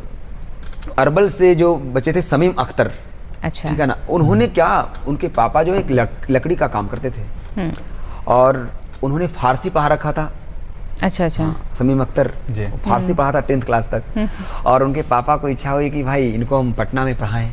जी। यकीन मानिए उनको कभी दूर दूर तक मतलब रिलेशन नहीं था मैथ से, लेकिन जब उनको मैथ्स मैंने even number, odd number, natural number, अच्छा, मैं अच्छा। यहीं से start यहाँ करता से हूँ। शुरुआत यहाँ किया शुरू आपने। मैं यहाँ शुरू करता हूँ। अच्छा अच्छा। मैं यहाँ से ही शुरू करता हूँ अपने बच्चे को। मेरी किताब निकली है फंडामेंटल एंड ग्राफ, जी जी। उससे पहले मैं फंडामेंटल बताता हूँ बच्चे को, लाख वो कह ले, लेकिन मैं फंडामेंटल बताऊंगा ही, क्योंकि उसको नॉलेज नहीं है। उसको मैं बोलता हूँ इवन नंबर, थोड़ा हंसता है, जो थोड़ा सा पहले से जानता है इवन नंबर को, हंसता है, लेकिन मैं इवन जब ऐसे ही हंसता है उसको मैं बताता हूँ कि इवन नंबर का क्या यूज है, तो बता दिया मैंने उसको बड़े पैमाने पे, तो शांत हो गया कि नहीं इवन नंबर बहुत इंपॉर्टेंट था। अरे यार बेसिक है, तुम बेसिक को तुम दूर तक देखा कहाँ, उसको देखो विजन से देखो, ठीक है ना, कितना समझ में आता है वो, जो ठीक है ना। देखने का जो हाँ, नजरिया उसको मैंने समझाया, मैं उसको समीम अख्तर को मैं स्टार्टिंग से समझाया, ठीक है ना, और इतना ज़्यादा मतलब उसमें एक कॉन्फिडेंस आ गया कि मैं जिसको बनाता था 3 मेथड से, वो बनाता था 4 मेथड से, 5 से बनाता था समीम अख्तर। उसने ग्राफ से मेरा नाम लिख दिया, JK नारायण। अच्छा। ग्राफ से इसने जे लिखा है तो उसने पाराबोला आ गया, ठीक है ना, कि उस तरह से वो नाम वगैरह लिख दिया। उतना जुनूनी हो गया मैथ में, मैथ्स में जो उसका इंटरेस्ट है काफी बढ़ गया, जाग गया ना। बिल्कुल। लोग जो है वो मैथ को हवा बना कर रख दिया, बहुत जी, कठिन है, पढ़ा बहुत कठिन है, ये है, लड़कियां नहीं पढ़ेगी, ये नहीं पढ़ेगी। लड़कियां तो पढ़ करके टॉप कर रही है। बिल्कुल। जी बिल्कुल। इसलिए जरूरत आपने इस बिल्कुल बात की है कि आप उसके बेसिक्स को समझें। समझे। जैसे आपने शुरुआत में ही कहा जितेंद्र जी की रेखा को अगर हम बिंदु से शुरू करें तो हमारे लिए बिल्कुल आसान हो जाता है। अरे भाई मैं बता रहा हूँ, मेरे पास प्रकाशन वाले बहुत सारे किताब देकर जाते हैं, जी। ठीक है ना।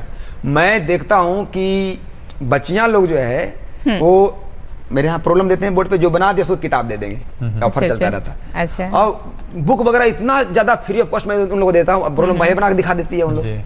जी। और IIT में 1700 रैंक, ऐसे रैंक आया हूँ, अच्छा रैंक आया। जितेंद्र जी, अगर हम आपकी पर्सनल लाइफ से बात करें तो जब आपने टीचिंग फील्ड में जब आपने अपनी शुरुआत की थी, काफ़ी कठिनाई हुई थी आपको, आपके पास एक बेंच तक नहीं था, उस दौर के बारे में हमें बताएं। अरे क्या बताएं, उस समय शुरुआत मतलब पैसे तो नहीं थे, ठीक है, और भैया ने कहा था कि भाई अब तुमको तो फॉर्म वगैरह भरने का ही पैसा चूंकि नहीं हो पाता था, तो भैया से बोले थे कि भाई फॉर्म भरना, तो बोलते इतना तुम फॉर्म भरते हो, पैसा फॉर्म भरने में बहुत ज़्यादा लग जाता है, ठीक है ना। तो बोले कि तुम चले आओ, तुमको कुछ होगा नहीं, ठीक है ना। लेकिन मेरे पास नॉलेज मैथ्स का बहुत, कॉन्फिडेंस बहुत था, ठीक है ना। मैंने कहा कि मैं तो लौटूंगा नहीं, मैं पटना में ही रहूँगा, ठीक है ना। मम्मी को सोई बताया मैंने, सुजनी दे दी थी, वो डेरा में रहते थे। उसका पैसा आएगा कैसे, तो पटना में रहेंगे, वो तो घर से पैसा मिलेगा नहीं। पापा तो एकदम बिल्कुल आर्थिक स्थिति बहुत खराब, पापा तो देंगे नहीं पैसे। जी। तो एक छोटा सा कोचिंग ज्वाइन किया, ठीक है ना, स्टार्टिंग पढ़ाने के लिए। पढ़ाने के लिए। अब वहाँ पे कुछ पैसे मिलते थे, लेकिन 300 रुपया एक दिन मिला मेरे को, ठीक है ना। तो कुछ बच्चों ने देख लिया, ठीक है, उन्होंने कहा कि सर जो ऐसा है सर, आप तो पढ़ाते इतना अच्छा है, लेकिन ऐसे पैसे में क्या होगा आपको। उन लोगों ने बेंच मेरे को ला कर दिया, 4 बेंचेज उन्होंने खरीदा, और उससे मैंने जिस रूम में रहता था उसी रूम में पढ़ाना मैंने शुरू किया। और वो उससे पढ़ा करके फिर मैंने बहुत वो सब चीज़ों को मैं याद करता हूँ मैम, अंदर अंदर से बहुत याद करता हूँ, बिकॉज वो मेरे लिए बहुत बड़ा एक इंस्पायरेशन का काम करता है, ठीक है ना। वो मैं याद करता हूँ अंदर से, ठीक है ना। वो सब कर करके बहुत कष्ट तो है। बिल्कुल जितेंद्र जी, और बड़ा मजा आया एक छोटी सी शुरुआत और आपकी बहुत अच्छा लगन, लगा, वो होना चाहिए था मेरे लिए, ठीक है।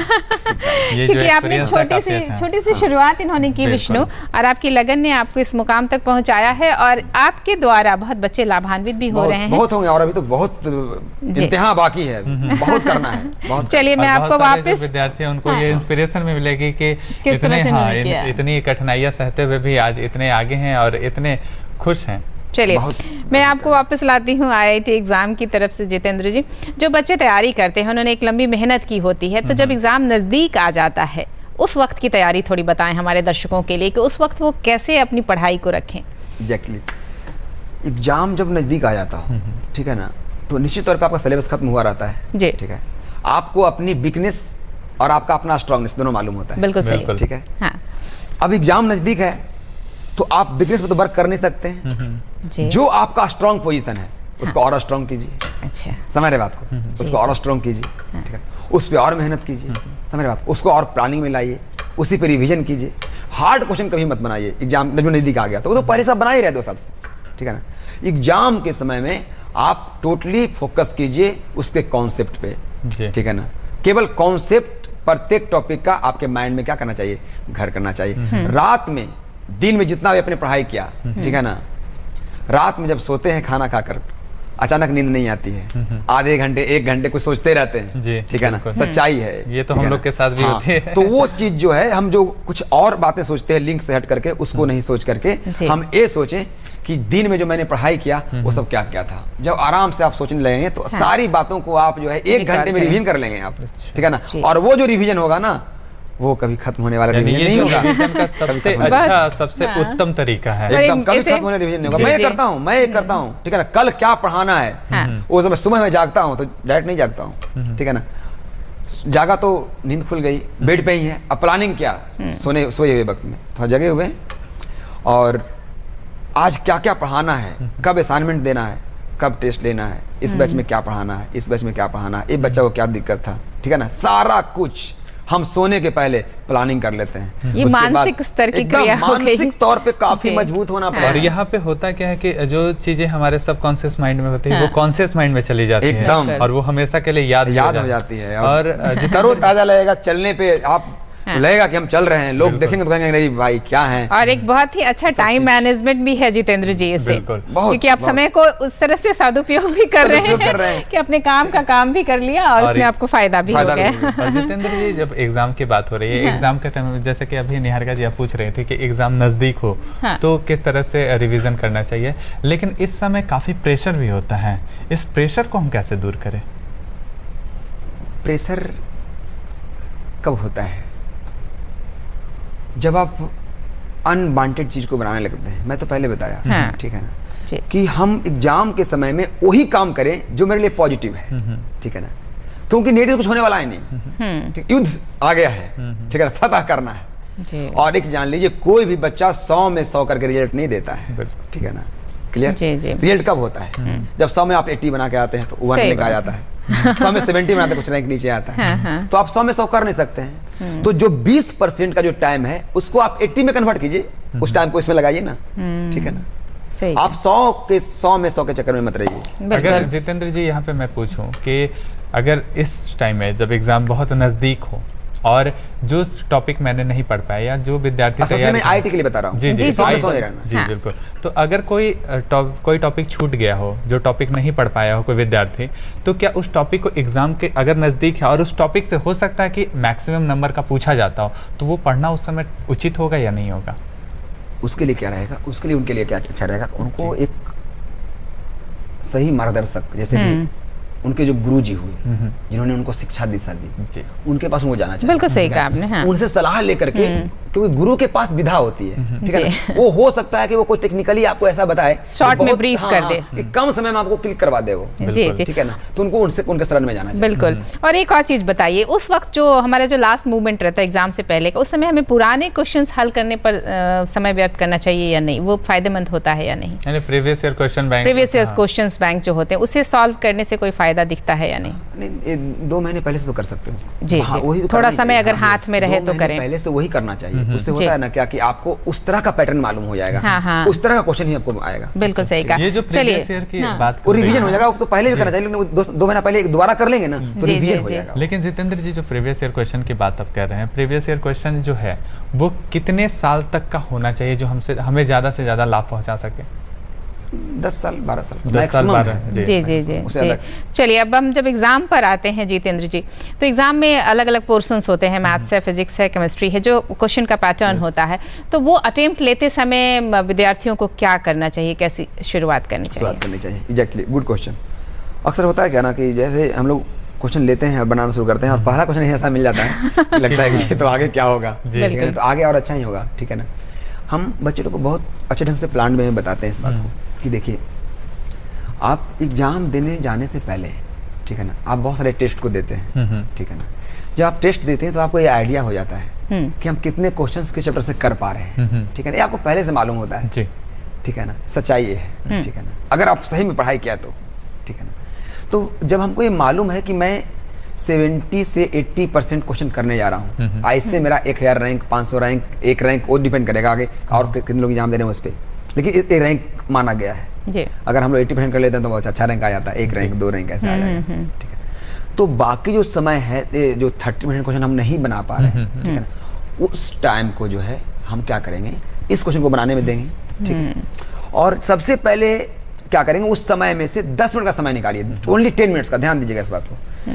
10 मिनट्स का समय निकाल करके पूरे मैथ का क्वेश्चंस को एक सरसरी निगाह से पढ़ लीजिए, पहले पूरा पढ़ लीजिए। यकीन मानिए, जब पूरे 30 क्वेश्चन जो पूछते हैं, ठीक है ना, उसको आप एक सरसरी निगाह से 10 मिनट में अगर पढ़ लेंगे तो 30 में से कम 8-10 क्वेश्चन ऐसे मिल जाएंगे जो लगेगा कि हमारा तो इजी है, मैं बना सकता हूं। एकदम मैं बता रहा हूं। और वो आपका कॉन्फिडेंस बढ़ा देता है, बढ़ा देगा।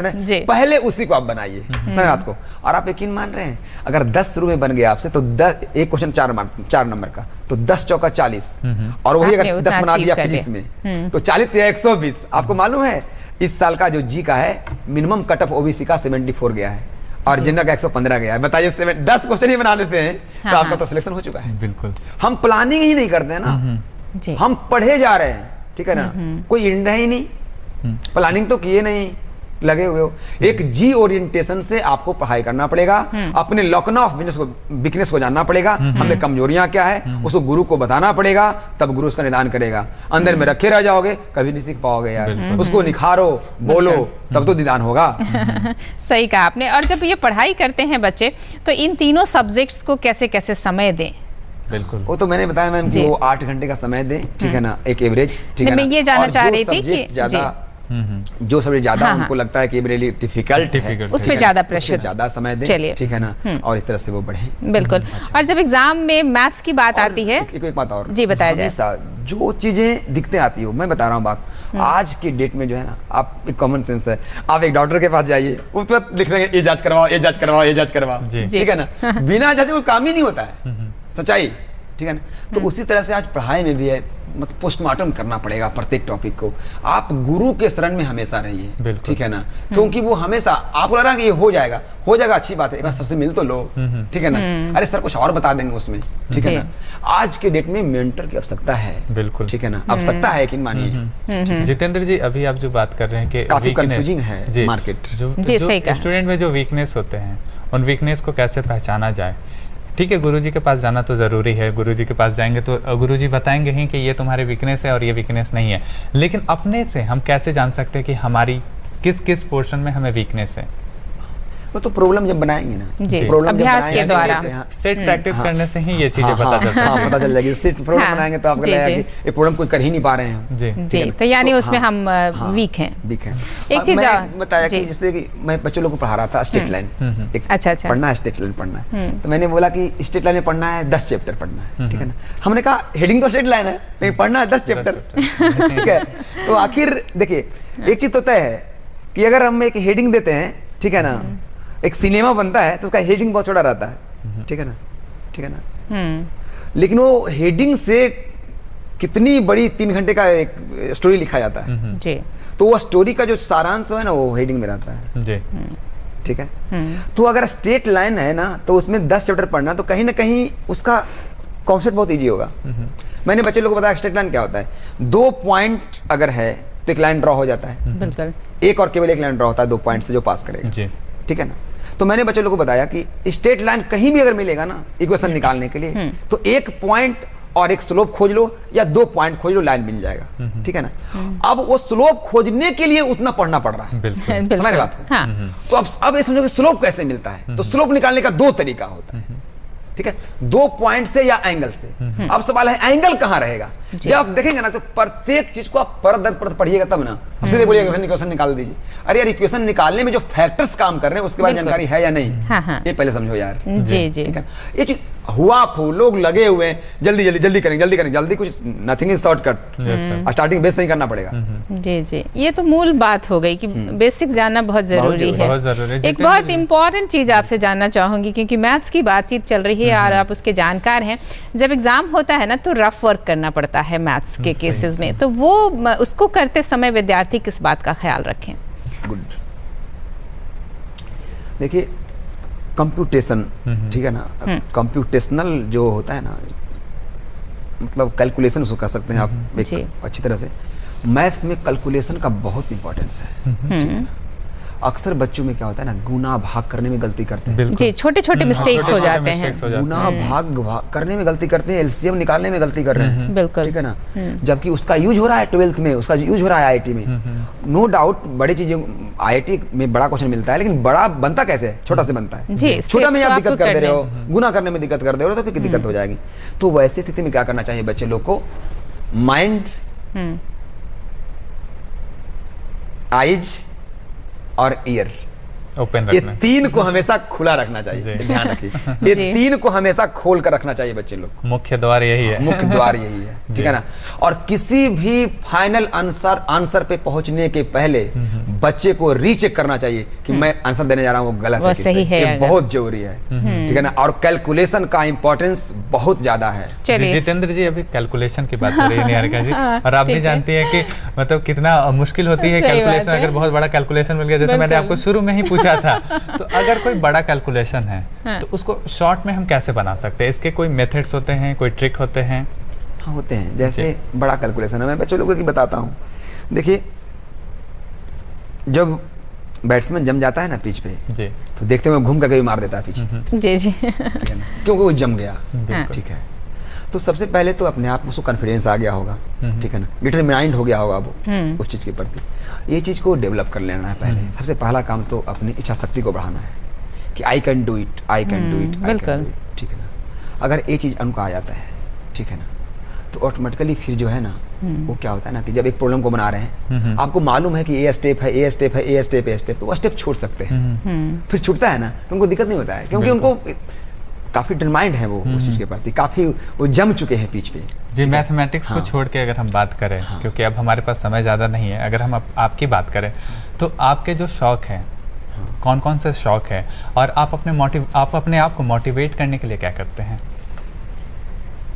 मेरा शौक क्रिकेट खेलना बहुत है, ठीक है ना। क्रिकेट को मैं जी। बहुत लाइक करता हूँ, म्यूजिक सुनना मेरा शौक है, और बुक्स तो बहुत पढ़ता हूँ मैं, ठीक है ना। गांधी मैदान में जाता हूँ तो किताब जरूर लेता हूँ, जी। ठीक है ना। जी। बुक फेयर जाता हूँ तो किताब लेता हूँ। शिव खेड़ा की बुक मेरे पास होगी, राम बजाज की बुक मेरे पास होगी, स्टीव जॉब की बुक मेरे पास होगी। बहुत सारे न्यूज़पेपर्स मेरे पास आते हैं, उसमें बहुत सारे कोटेशंस रहते हैं। सारे कोटेशन मैं पढ़ता हूँ, उस पर विचार करता हूँ, बच्चों लोग को भी बताता हूँ उस कोटेशन के बारे में, उस पर डिस्क्रिप्शन देता हूँ, मोटिवेट करता हूँ उन लोग को। ये सब मेरे इंस्पायरेशन का तरीका है। चलता हूँ तो कभी कभी पक्षियों को देखता हूँ कि वो आकाश में उड़ रही है, हम भी आगे बढ़ के उनकी तरह उड़ेंगे, बिल्कुल। ठीक है ना। ये सब को मैं देखता हूँ, हमेशा मोटिवेट करता हूँ अपने आप चलिए। को, ठीक है ना। यानी ये सब हाँ। जो चीजें हैं, ये आपके मोटिवेशन के बिल्कुल। स्रोत हैं। स्रोत है। जी। अब मैं अपने बच्चों को भी बताता रहता हूँ, क्योंकि हमको समाज में कुछ देना है। जी जी, आप मैथ्स से जुड़े हुए हैं, और जब भी मैथ्स में कैलकुलेशन की बात आती है ना, जैसे इसने मुझे कंफ्यूज भी किया शुरू में, तो कैलकुलेटर की बात आती है, इसका यूज क्या मानते हैं आप, करना चाहिए या कैलकुलेटर का नहीं? यूज तो प्रोहिबिटेड है, जी। उसका यूज नहीं ऐसे कर घर सकते। में भी यूज करके बच्चे चाहते हैं कि उसको कैलकुलेट कर ले, क्या ये उचित है या नहीं करना चाहिए? नहीं करना चाहिए, लेकिन एक आदत भी डेवलप करती कुछ है। अगर जैसे कि केमिस्ट्री वगैरह में कुछ जो होता है ना, कुछ डेटाज वगैरह आते हैं, ऐसा कैलकुलेशन ऐसे आ जाते हैं जहाँ पे आवश्यकता पड़ जाती है, वो करना चाहिए। और एक बात मैं और बताना चाहूँगा, आईटी वगैरह में जो है कुछ जो भी वैसा कैलकुलेशन आता है तो उसका डेटा जो है ना ऊपर में वो दे देता है, जिसको आप डायरेक्ट अंदर में आएगा ऐसा यूज कर लीजिएगा, ठीक है ना। वो सुविधा देता है, जी। ठीक है ना। क्योंकि बच्चों लोग देखिए, आईआईटी बिल्कुल डिफरेंट है, ठीक है ना। वो कभी ये नहीं चाहता कि मैं आपको परेशान करूं, वो ये चाहता है कि आप साउंड हैं या नहीं, आप टेक्निकली साउंड हैं कि नहीं, ठीक है ना। वो उसको चूज करना चाहता है, वो बिल्कुल। टेक्निकली साउंड है या नहीं, ये चूज करना चाहता है। जी, अभी आप अपने शौक के बारे में बात कर रहे थे कि आपको म्यूजिक सुनना काफी पसंद है। किस तरह के म्यूजिक आप सुनते हैं? म्यूजिक, गजल तो सुनते हैं, अच्छा, ठीक है ना, गजल, हम्म, ठीक है। तुमने दिल की बात कह दी आज है, अच्छा हुआ, हम जिसे अपना समझते थे बड़ा धोखा हुआ। अच्छा, जगदीश सिंह का गजल बहुत हमको फेमस लगता है, जी। ठीक है, उनको मैं बहुत सुनता हूँ, और उनको मैं बहुत, उनका एक गजल हाँ, है, वो वो तो अब कागज नहीं की रहे यहाँ, कश्ती। ठीक है, लेकिन उनको मैं बहुत, हाँ, जी, उनकी वो बिल्कुल। गजल है, कागज की कश्ती, ये वो बारिश का पानी। ये गाना। जी, अगर आपको फिर से कह दिया जाए कि आप अपने बचपन में चले जाए, तो आपके बचपन के सबसे सुनहरे पल कौन से थे? वो दोल पत्ता खेलता था, है ना, वो जो रहता था ना, जी जी, पेड़ पे खेलते ना, पेड़ पे, और मछली में खाता नहीं था, लेकिन मछली मारता बहुत था। अच्छा। मैंने ये सब बहुत, मैंने घर से जो है निकल करके कुछ कांचा वगैरह खेलना हो, ये सब मैंने घर में कुछ चोरा छुपी कुछ करते थे। स्कूल जाने का मन भी नहीं करता था शुरू में, ठीक है ना। हाइड एंड सीक वगैरह खेलते थे। हाँ, अच्छा लगता था। चलिए, सब आप समाज के लिए काम कर रहे हैं, बच्चों को आगे बढ़ा रहे हैं, उन्हें गणित की जानकारी दे रहे हैं। हमारे बच्चों को, ऐसे विद्यार्थियों को कोई संदेश देना चाहेंगे? एक ऑप्टिमिस्टिक प्रवृत्ति डेवलप कीजिए, जी। ठीक है ना, आशावादी प्रवृत्ति डेवलप कीजिए, और जितने भी सफल सीनियर्स आपके हैं उनके कॉलम्स को जरूर पढ़िए, उनकी बातों को समझिए, और एक अपना वो सारे चीज को समझते हुए एक अपना एक निचोड़ बनाइए, एक अपनी सोच को डेवलप कीजिए कि हम क्या कर सकते हैं। हम समझते हैं कि सफलता आपको जरूर मिलेगी, कोई रोकने वाला नहीं। बिल्कुल। और हम अपने अतिथि को धन्यवाद दें। विष्णु? बिल्कुल बिल्कुल निहारिका जी, जितेंद्र जी, आप हमारे कार्यक्रम में आए और हमारे दर्शकों को बहुत सारी महत्वपूर्ण जानकारियां दी, इसके लिए बहुत बहुत धन्यवाद। मैं भी आप सबों को और दर्शकों को धन्यवाद देना चाहूँगा। जी जी, हमें बहुत अच्छा लगा, आपने बहुत अच्छी तरह से हमारे लिए और हमारे दर्शकों के लिए गणित को सरल बनाया है आज। आपका बहुत बहुत धन्यवाद। बिल्कुल। नमस्कार, स्वागत है आपका ऑनलाइन कैरियर काउंसलिंग लक्ष्य में। हमारे साथ आज स्टूडियो में मौजूद हैं जेके नारायण जी, जो मैथ्स के फैकल्टी हैं, दो विनर ट्यूटोरियल के। आपका स्वागत है हमारे प्रोग्राम में। हमारे इस कार्यक्रम में आप मैथ्स के फैकल्टी हैं, मैथ्स से जुड़ी समस्याओं के बारे में हमारे छात्र आपसे कुछ जानकारी हासिल करना चाहेंगे, जिसके बारे में आप उन्हें बताएंगे और उनकी समस्याओं को सॉल्व करेंगे। हाँ, तो हमारे पहले कॉलर है नीरज जी। नीरज जी, आप अपना सवाल पूछिए। मेरा नाम नीरज हुआ और मैं IIT की तैयारी करता हूँ और करना चाहता हूँ, तो इसके लिए कितने घंटे पढ़ने होंगे और क्या क्या करना चाहिए, क्या क्या करना करके मैं IIT मेरा हो जाए। नीरज जी, अगर आप IIT तैयारी कर रहे हैं आप, और आपको IIT में कितने घंटे पढ़ने हैं, इसके बारे में आपको जानकारी प्राप्त करनी है मेरे से। मैं आपको ये कहना चाहूँगा कि सबसे पहले आप ये तय करें कि IIT का कॉन्सेप्ट, IIT का कॉन्सेप्ट किस कॉन्सेप्ट से आपको चलना है, प्रॉब्लम को कैसे बनाएं, ठीक है। अगर आपको बेस ठीक है तो आप प्रॉब्लम पे अगर अटेम्प्ट लेते हैं तो आपका प्रॉब्लम बहुत जल्द सोल्व हो जाता है। तो अगर आपका एक टारगेट है कि आज मेरे को 50 क्वेश्चंस बनाने हैं, तो 50 क्वेश्चंस में हो सकता है कि आपको बहुत कम समय लगता हो। तो that depends upon your calibre, your proceeding way, कि आप कितना तेज़ी से प्रॉब्लम पे अटैक करते हैं। अगर आपका प्रॉब्लम बहुत जल्द बन जा रहा है, हो सकता है टाइम आप कम लेते हो और काम ज़्यादा कर लेते हो, एफर्ट ज़्यादा दिखा देते हो। तो that depends upon calibre, that your way of expression, आप किस तरह से उसे फॉलो करते हो। तो एक आदमी को मिनिमम मैं समझता हूँ कि मैथ्स, फिजिक्स, केमिस्ट्री, ये तीन में पढ़ाई करने में 8-10 घंटे से ऊपर ही पढ़ाई करनी पड़ेगी। एक एवरेज जो ऐसा देखा गया है, जितने भी बच्चे IIT करते हैं उनका, जब तक मैंने पढ़ाया उसका एक मैं अपना अनुभव बता रहा हूँ आपको, आपको मिनिमम 10 घंटे से ऊपर करना ही पड़ेगा मेहनत, तब आप जाकर IIT कर सकते हैं। ये मेरा आपसे। IIT कंप्लीट करने के लिए मिनिमम 10 घंटे की पढ़ाई करनी बहुत ही आवश्यक है।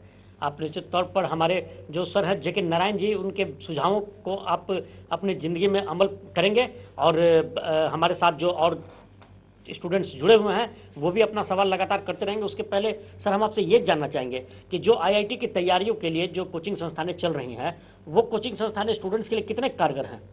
कोचिंग संस्थान तो बहुत ज़्यादा खुला हुआ कोचिंग, देखा पिछले बार पटना में देखे कि कोचिंग संस्थान इतना ज़्यादा खुल गया है कि जिनका क्वालिफिकेशन नहीं है वो भी इसमें आ गए हैं, और बड़ा दुख का बात है। और फिर भी बच्चे जो है, बच्चे गांव से आते हैं, बच्चों का बेसिक बहुत वीक होता है, उनका अंग्रेजी बहुत कमज़ोर होता है, उनको एक बच्चे की तरह पढ़ाया जाता है, ठीक है। अब बच्चे ये नहीं जान रहे हैं कि मेरे पास IIT में क्या क्वेश्चन पूछने जा रहे हैं, उसका क्या लेवल है, ठीक है।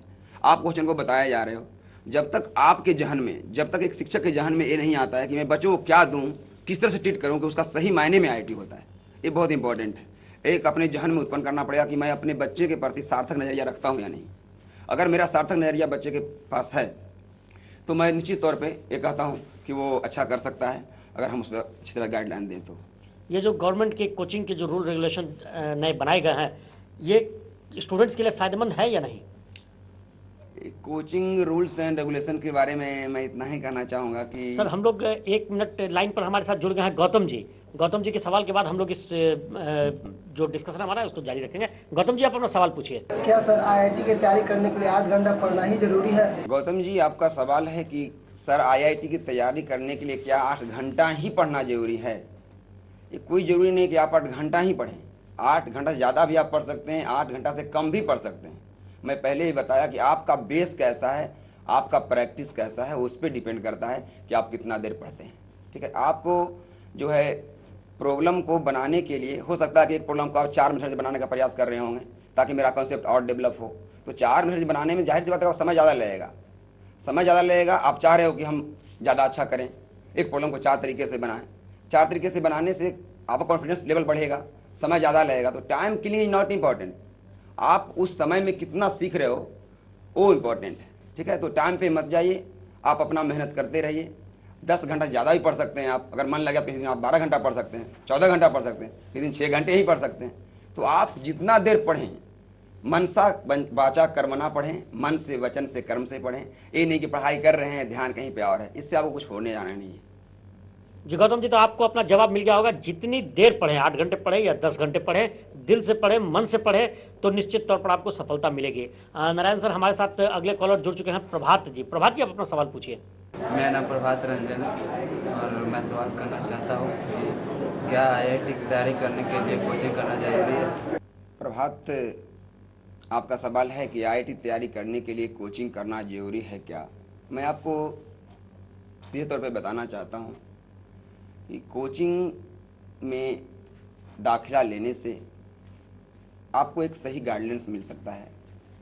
एक सुयोग्य शिक्षक से मुलाकात करने से आपको वाइड कॉन्सेप्ट मिल सकता है।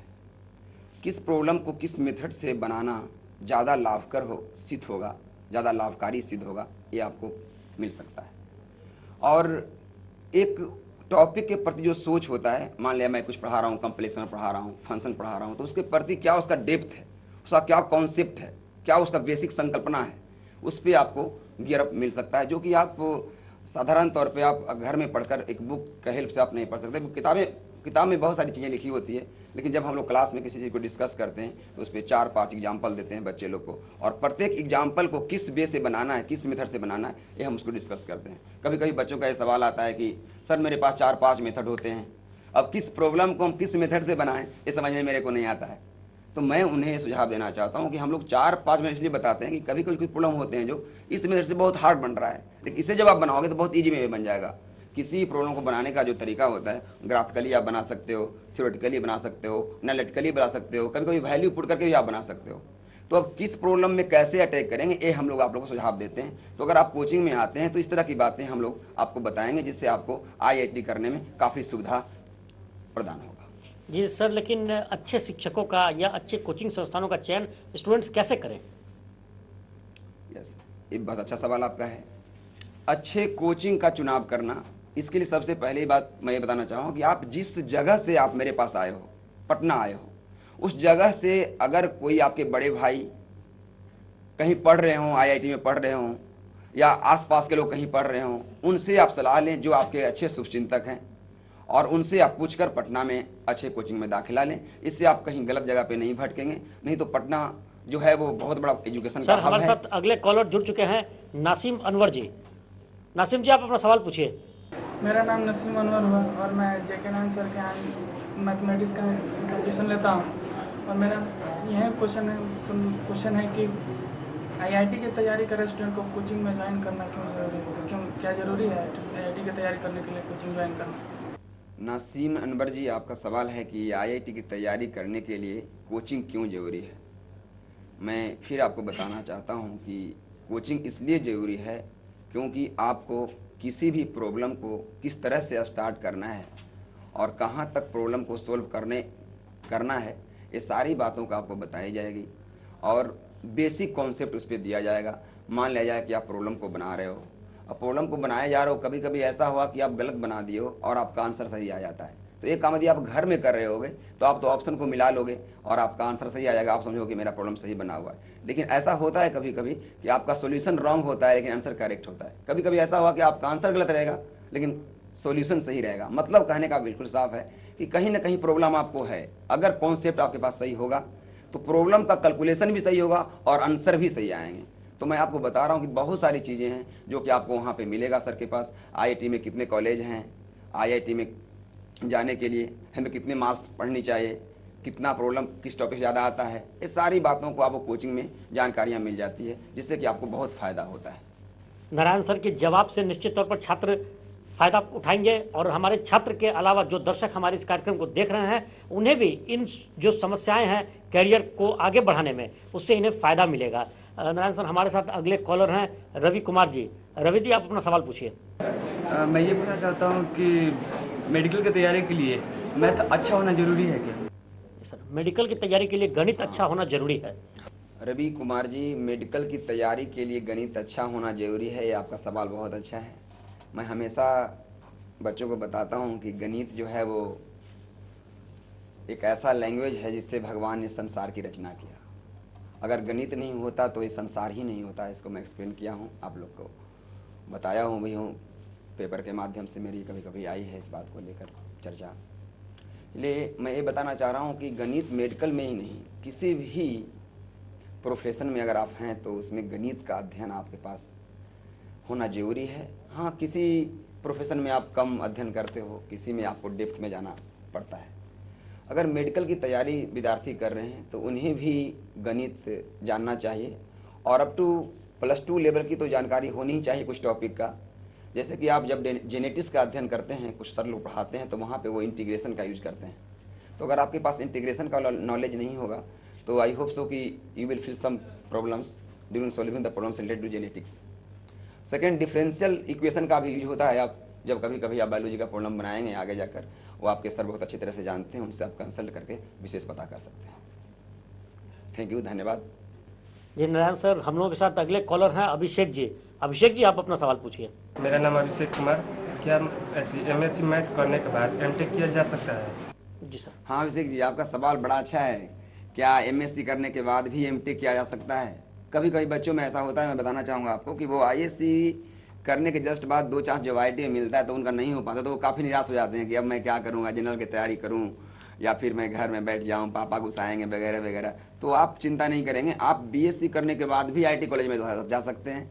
आप MSc करने के बाद भी IIT कॉलेज में जा सकते हैं। MSc के बाद आपने पूछा है तो मैं आपको बताऊँ कि MSc करने के बाद आप गेट क्वालिफाइड करेंगे। गेट एक एग्ज़ाम ली जाती है और गेट क्वालिफाइड करने के बाद IIT कॉलेज के द्वारा MTech का आप दाखिला आपको MTech में हो सकता है। IIT कॉलेज इसके गेट क्वालिफाइड व्यक्तियों के लिए MTech में दरवाज़ा खुला रखता है। तो आप जा सकते हैं, गेट क्वालिफाइड करने के बाद MTech कर सकते हैं। हमारे साथ अभी ऑनलाइन है राहुल राज जी। राहुल जी, आप अपना सवाल पूछिए। Rahul Raj. Sir, for the preparation of IIT, it is necessary to take any is it necessary to take admission in any coaching institute, or we can prepare for by self? Sir, उनका भी वही सवाल है, coaching में admission लेना जरूरी है? राहुल जी, मैं फिर आपको बताना चाहूँगा कि कोचिंग में एडमिशन यदि आपको लेना जरूरी है या नहीं वो आप तय कर सकते हैं। अगर आपका बेस ठीक है, अगर आपका फंडामेंटल ठीक है, आप किसी भी टेस्ट को अगर दे रहे हो विदाउट कोचिंग में एडमिशन लिए हुए और आप टेस्ट में अच्छा कर जा रहे हो, आपका परफॉर्मेंस अच्छा है, तो why you will join coaching.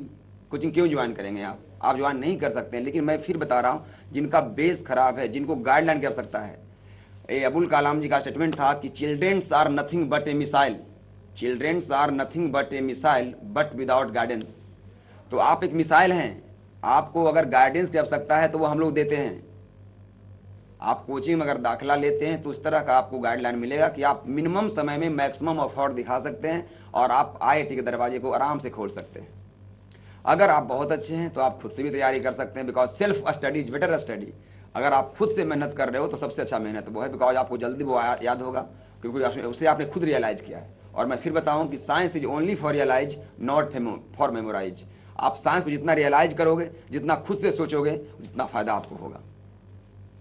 Ji Narayan sir, हम लोग बातचीत कर रहे थे गवर्नमेंट के रूल रेगुलेशन की, जो कोचिंग संस्थानों के लिए जो लागू हुआ है, वो स्टूडेंट्स के लिए फायदेमंद है या नहीं?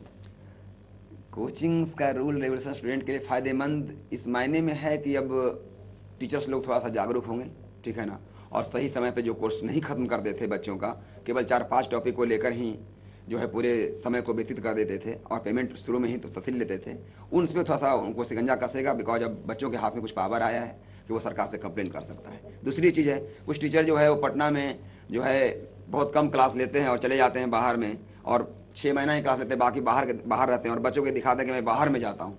बाहर आप जाते हो तो बच्चों को क्या फ़ायदा होता है उससे? एक सर्टेन टाइम NCERT ने सिलेबस में कंप्लीट किया गया कि आपको विदिन 2 ईयर सिलेबस को ख़त्म करना है, और अगर आप बहुत ज़्यादा दिन एब्सेंट रह जाते हो तो आप कैसे खत्म कर पाओगे कोर्स को। तो it is a problem for some teachers. मैं ब्लेम नहीं कर रहा हूँ अपने साथियों पे, लेकिन ये होना चाहिए बिकॉज एक बिहार राज्य की बात है, ये पूरे देश की बात है। अगर हम लोग सब जागरूक होंगे, जो कोचिंग संस्थान मन से छात्रों को नहीं पढ़ाते हैं, सिर्फ व्यवसाय करने के ख्याल से पढ़ा रहे हैं, उनके लिए यह समस्या है। उनके लिए समस्या है, यस, उनके लिए समस्या। व्यवसाय नहीं किया जाए इसको, ठीक है ना, इसको एक तरक्की के तौर पे देखा जाए कि इससे हमारा देश जो है वो एक बैकबोन मजबूत होगा। हमारे साथ एक और कॉलर जुड़ चुके हैं नारायण सर, जरा सा हम उनसे देखें उनके क्या सवाल हैं। जी, अपना नाम बताएं और अपना सवाल पूछें। हमारा क्वेश्चन ये है कि IIT जैसे एग्जाम में अच्छे रैंक लाने के लिए कौन कौन सा टॉपिक पढ़ना सबसे ज़्यादा इम्पोर्टेंट है? हाँ, IIT में अच्छा परिणाम प्राप्त करने के लिए कौन सा टॉपिक पढ़ना बहुत ज़रूरी है, ये आपका सवाल बहुत अच्छा सवाल है, क्योंकि कोई भी कंपटीशन को पास करने के लिए हमें एक बेटर प्लानिंग की आवश्यकता होती है और उस प्लानिंग के बारे में आपने हमसे पूछा है।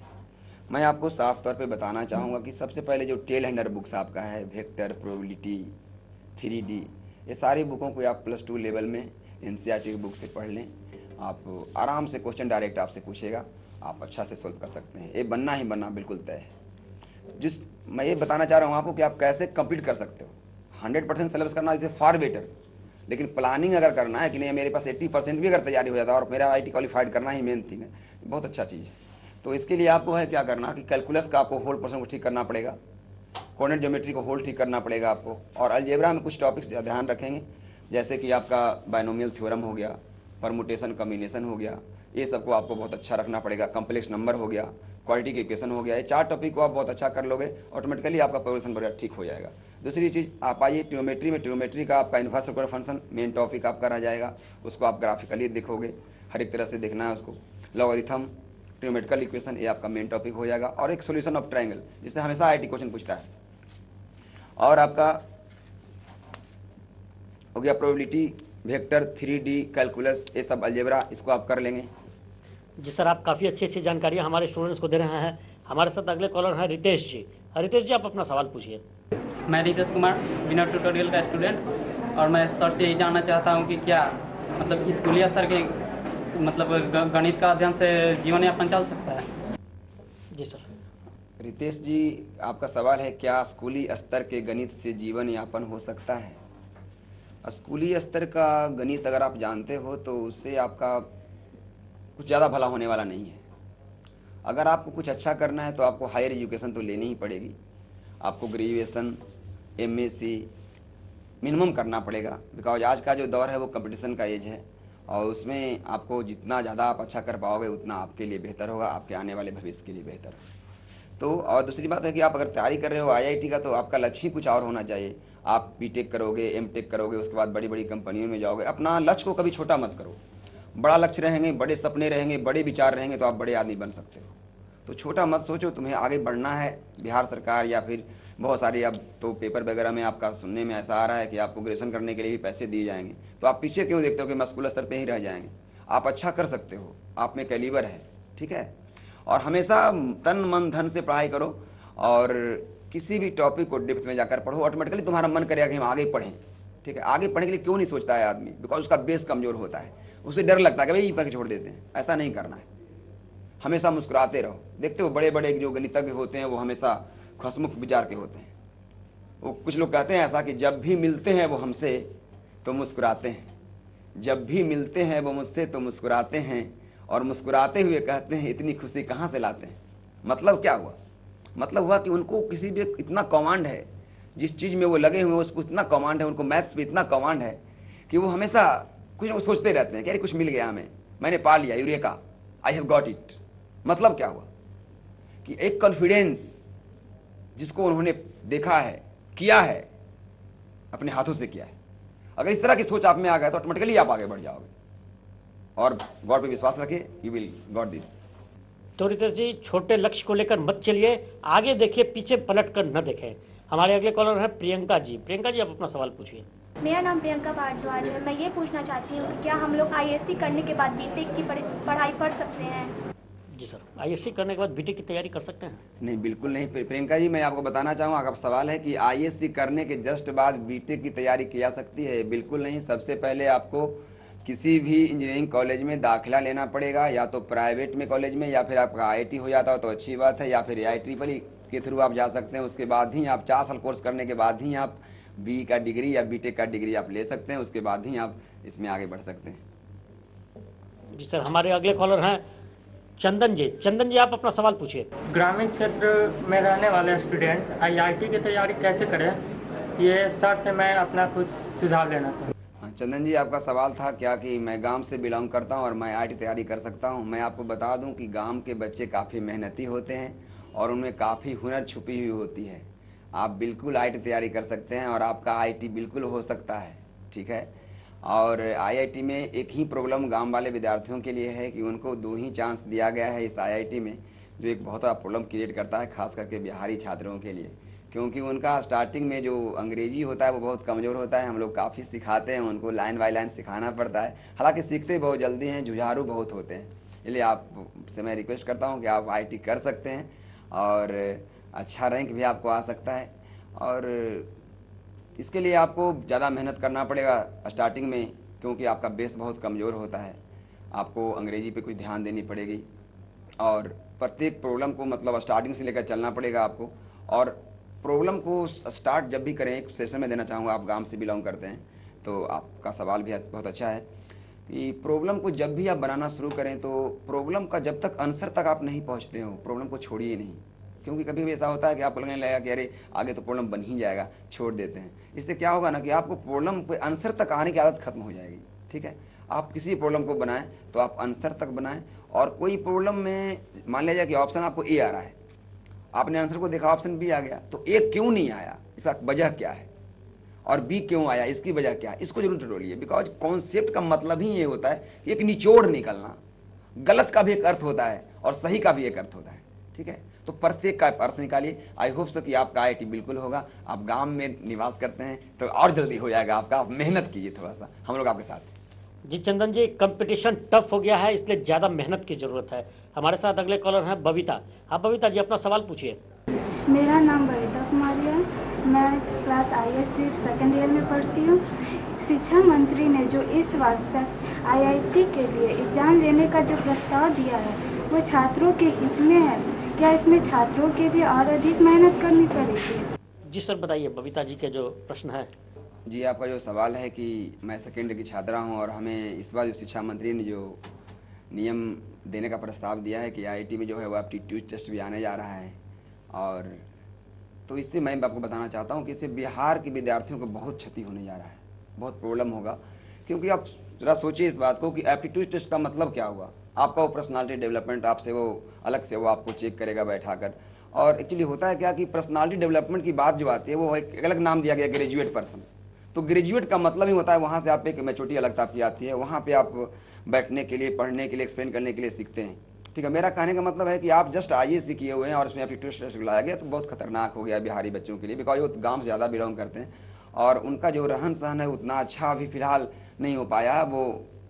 तो मेरा कहने का मतलब है कि ये नहीं होना चाहिए और ये उतना अच्छा नहीं है विद्यार्थियों के लिए, बिहार के छात्रों के लिए। जी नारायण सर हम लोगों के साथ जुड़ चुके हैं दुर्गेश जी। दुर्गेश जी, अपना सवाल पूछिए। मेरा नाम दुर्गेश कुमार हुआ, मैं +2 का छात्र हूँ CBSE बोर्ड से। और मेरा क्वेश्चन ये है कि एक मैथ्स बनाने के बहुत सारे मेथड्स होते हैं। सबसे पहले हम ये डिसाइड नहीं कर पाते हैं कि प्रॉब्लम्स पर अटैक कैसे करना है, ये मेथड अपनाना है वो मेथड। मेरा सर से ही रिक्वेस्ट है कि मुझे ये बताया जाए कि मैं किस मेथड से प्रॉब्लम बनाऊं ताकि मेरे पास टाइम भी बच सके और प्रॉब्लम्स भी जल्दी से सॉल्व हो जाए। शॉर्टकट विधि मैथ्स की। दुर्गेश जी, आपका सवाल बहुत अच्छा है। आपका कहना है कि सर एक प्रॉब्लम को बनाने का बहुत सारा मेथड होता है, अब हम प्रॉब्लम को बनाने में किस मेथड को अप्लाई करें कहाँ पे, ये मेरे को समझ में नहीं आती है ताकि कम समय लग पाए। मैं आपको कुछ एग्जाम्पल देकर बड़ा प्रेम से बताता हूँ इस बात को। सपोज कीजिए कि आप चूँकि IAC का स्टूडेंट आप हैं तो ऑलरेडी कुछ चैप्टर्स आपने पढ़ा होगा। सपोज कीजिए कि आपको फंक्शन की जानकारी है और जब उसमें 1-1 फंक्शन बताया जाता है तो उसमें 1-1 चेक करने के लिए बहुत सारे मेथड दिए जाते हैं। ग्राफिकल मेथड दिया जाता है, इंक्रीजिंग डिक्रीजिंग फंक्शन से हम उसको सोल्व करते हैं, fx1 = fx2 करके सोल्व करते हैं, एक हम लोग डायरेक्ट वैल्यू पुट करके भी चेक कर लेते हैं। तो बहुत सारे मेथड्स हैं। देखिए मैं आप लोगों को बताना चाहूँगा कि अगर कोई फंक्शन सपोज कि एक छोटा सा फंक्शन दे दिया आपको y = mod x, अगर चेक करना है आपको ये 1-1 है या नहीं, तो आप जस्ट ग्राफ ड्रा कर लो ना, और इसके पहले लाइन ड्रा करो, अगर 2 पॉइंट पे कट कर गया तो हो गया, वो मन नहीं है, मिनिमम हो गया। तो आपको पता लग जाएगा कि कौन सा फंक्शन है। ग्राफ ड्रा करना बहुत जल्द वे में ईजी हो जाएगा, जल्द वे में ड्रा हो जाएगा वो, तो आप जल्दी ड्रा कर सकते हो ग्राफ। अब कोई प्रॉब्लम आपको ले लिया, मान लिया कि एफ एक्स ले लिया x² + 5x + 6 upon x² + x + 1, पूछा 1 1 चेक कीजिए, ऐसा ग्राफ ड्रा करने में आपको बहुत देर लग जाएगा।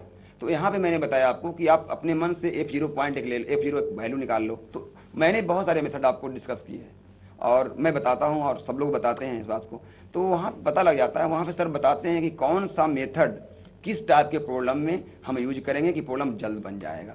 हमारा कहने का मतलब है आप आगे बढ़ जाओ, मान लीजिए कि कैलकुलस की बात हो गई, आप आगे बढ़ोगे कम्प्लेक्स नंबर में बहुत सारा प्रॉब्लम जो है आप z = x + i मानकर बनाओगे तो बहुत लंबा चला जाएगा, लेकिन उसको अगर ज्योमेट्रिकली आप बनाते हो तो बहुत जल्द वे में बन जाता है। मेरा कहने का मतलब है। दूसरी बात, आप कहीं आप पढ़ते हो कोऑर्डिनेट ज्योमेट्री, उसमें निकालना पड़ता है हम लोग को, सेंटर निकालना पड़ता है। तो सेंटर आप निकालने के लिए किसी भी कॉनिक सेक्शन का आप क्या करते हो कि उसका डिस्क्रिप्शन, उसका जो कैरेक्टर है उसके अनुसार आप बनाते हो, पर फिर सवाल करके बनाना, उसको उस फॉर्म में पहले लाना, स्टैंडर्ड फॉर्म में फिर बनाते हो आप। हमारा ये कहने का मतलब है, उसका भी एक नियम है कि आप पार्शियल कर दो डिफरेंशिएट, फिर बन जाएगा वो। तो कहने का मतलब है कि टेक्निक्स तो बहुत सारे बताए जाते हैं, लेकिन कहाँ पे कौन सा टेक्निक यूज करेंगे वो क्लास में डिस्कस किया जाता है। मैं पहले बताया बहुत सारे विद्यार्थियों को कि कोचिंग क्यों ज्वाइन करते हैं। कोचिंग ज्वाइन करने का सबसे बड़ा मेन जरिया यही है कि टीचर लोग जो है वो बहुत सारे रात को 2 बजे तक कुछ लोग टीचर पढ़ते हैं, 3 बजे तक पढ़ते हैं और उसको बच्चों के लिए नया नया टेक्निक लाते हैं। बिकॉज जो साइंस बहुत डेवलप कर रहा है, टेक्निक्स बहुत सारे आ रहे हैं। IIT भी काफ़ी चेंज किया अपने आप को, कॉलम मैचिंग, असर्शन, रीजन बहुत सारे हैं, मोर देन मल्टीपल चॉइस, अब तो बहुत सारी चीज़ें आ गए हैं। तो जितना ज़्यादा वो IIT कर रहा है उतना ज़्यादा हम लोग भी कर रहे हैं, बिकॉज हम लोग को भी इसमें एग्जिस्ट करना है, और अगर एग्जिस्ट करना चाहते हैं तो समथिंग स्पेशल हमें करना पड़ेगा। तो आप एकदम तैयार रहिए, हम लोग आपके साथ हैं, हर एक तरह का मेथड आपको बता रहे हैं, और जो मैं सुझाव दिया उसको आप पालन कीजिएगा। I hope so you will be better in future. Thank you जी दुर्गेश जी, तो आपको सर ने आपकी समस्या को सॉल्व का उपाय बताया है। हमारे साथ अगले कॉलर हैं संजय जी। संजय जी, आप अपना सवाल पूछिए। मेरा नाम संजय कुमार प्रसाद है, मैं 12th का छात्र हूँ CBSE बिहार बोर्ड से। मेरा क्वेश्चन है कि जब हम एग्ज़ाम देंगे तो उसमें 12th का और IIT दोनों का एग्ज़ाम देना होता है, तो हम किस पर ध्यान दें? क्योंकि IIT का सिलेबस अलग है और ISC का सिलेबस अलग है। IIT में 11th 12 दोनों से पूछता है और ISC में सिर्फ 12th से पूछता है, तो किस पर ध्यान देना जरूरी है जब हमको IIT और ISC दोनों करना है? संजय जी, आपका सवाल है कि मैं 12वीं का छात्र हूं और परीक्षा देने में 12वीं और IIT दोनों देना है मेरे को आने वाले भविष्य में, तो पता नहीं लग पाता है कि IIT और ISC का सिलेबस अलग है। अलग नहीं है सिलेबस, जिस तरह से मैं आपको बता रहा हूं, आराम से समझिएगा इस बात को। जिस तरह से आपको 10th क्वालिफाइड करने के लिए 9th का सिलेबस पे बेल कमांड होना चाहिए, तभी आप 10th में अच्छा मार्क्स और अच्छा एंट्री ले सकते हैं। ठीक in the same way, for getting the IITG, the minimum qualification is IAC passed with 60% or above marks up till now। तो अगर आप IAC कर लेते हैं तो आप IIT कर सकते हैं। अब प्रॉब्लम एक क्रिएट होता है हम लोग के सामने कि आप IAC किस तरह से किए, ठीक है? क्या आपने IAC को बिल्कुल कॉन्सेप्ट से पढ़ा है? क्या आपका बेस काफ़ी अच्छा हो पाया है? It is important. मैं बता रहा हूँ आपको कि IAC का मान लिया एक चैप्टर लॉगरिथम आपने पढ़ा है, मान लिया कि आपने एक चैप्टर में पढ़ा है, आपने अलजेब्रा में कुछ टॉपिक पढ़ा है, आपने स्क्वायर रूट पढ़ा है आपने, तो लॉग को स्क्वायर रूट से ज्वाइन करवा दिया। तो ये जो है स्क्वायर रूट एक अलग बेस है, लॉग एक अलग बेस है, 2 बेस को मिला दिया गया, उसमें भी एक रूट लगा दिया, उसका ग्रेटेस्ट इंटीजर लगा दिया। मेरा कहने का मतलब ये है कि 2-4 बेस को मिलाने पे एक अच्छा क्वेश्चन IIT तैयार करता है। अगर आपको एट ए टाइम एक ही क्वेश्चन याद है, एक ही कॉन्सेप्ट मालूम है, दूसरा कॉन्सेप्ट आपको मालूम नहीं है, उस क्वेश्चन को आप नहीं बना पाओगे। मेरा कहने का मतलब ये हुआ कि मिक्सड प्रॉब्लम को बनाने का प्रयास कीजिए। जितना ज़्यादा आप मिक्सड प्रॉब्लम बनाएंगे उतना ही ज़्यादा आपका कॉन्सेप्ट और क्योर होगा और आप IIT कर जाएंगे।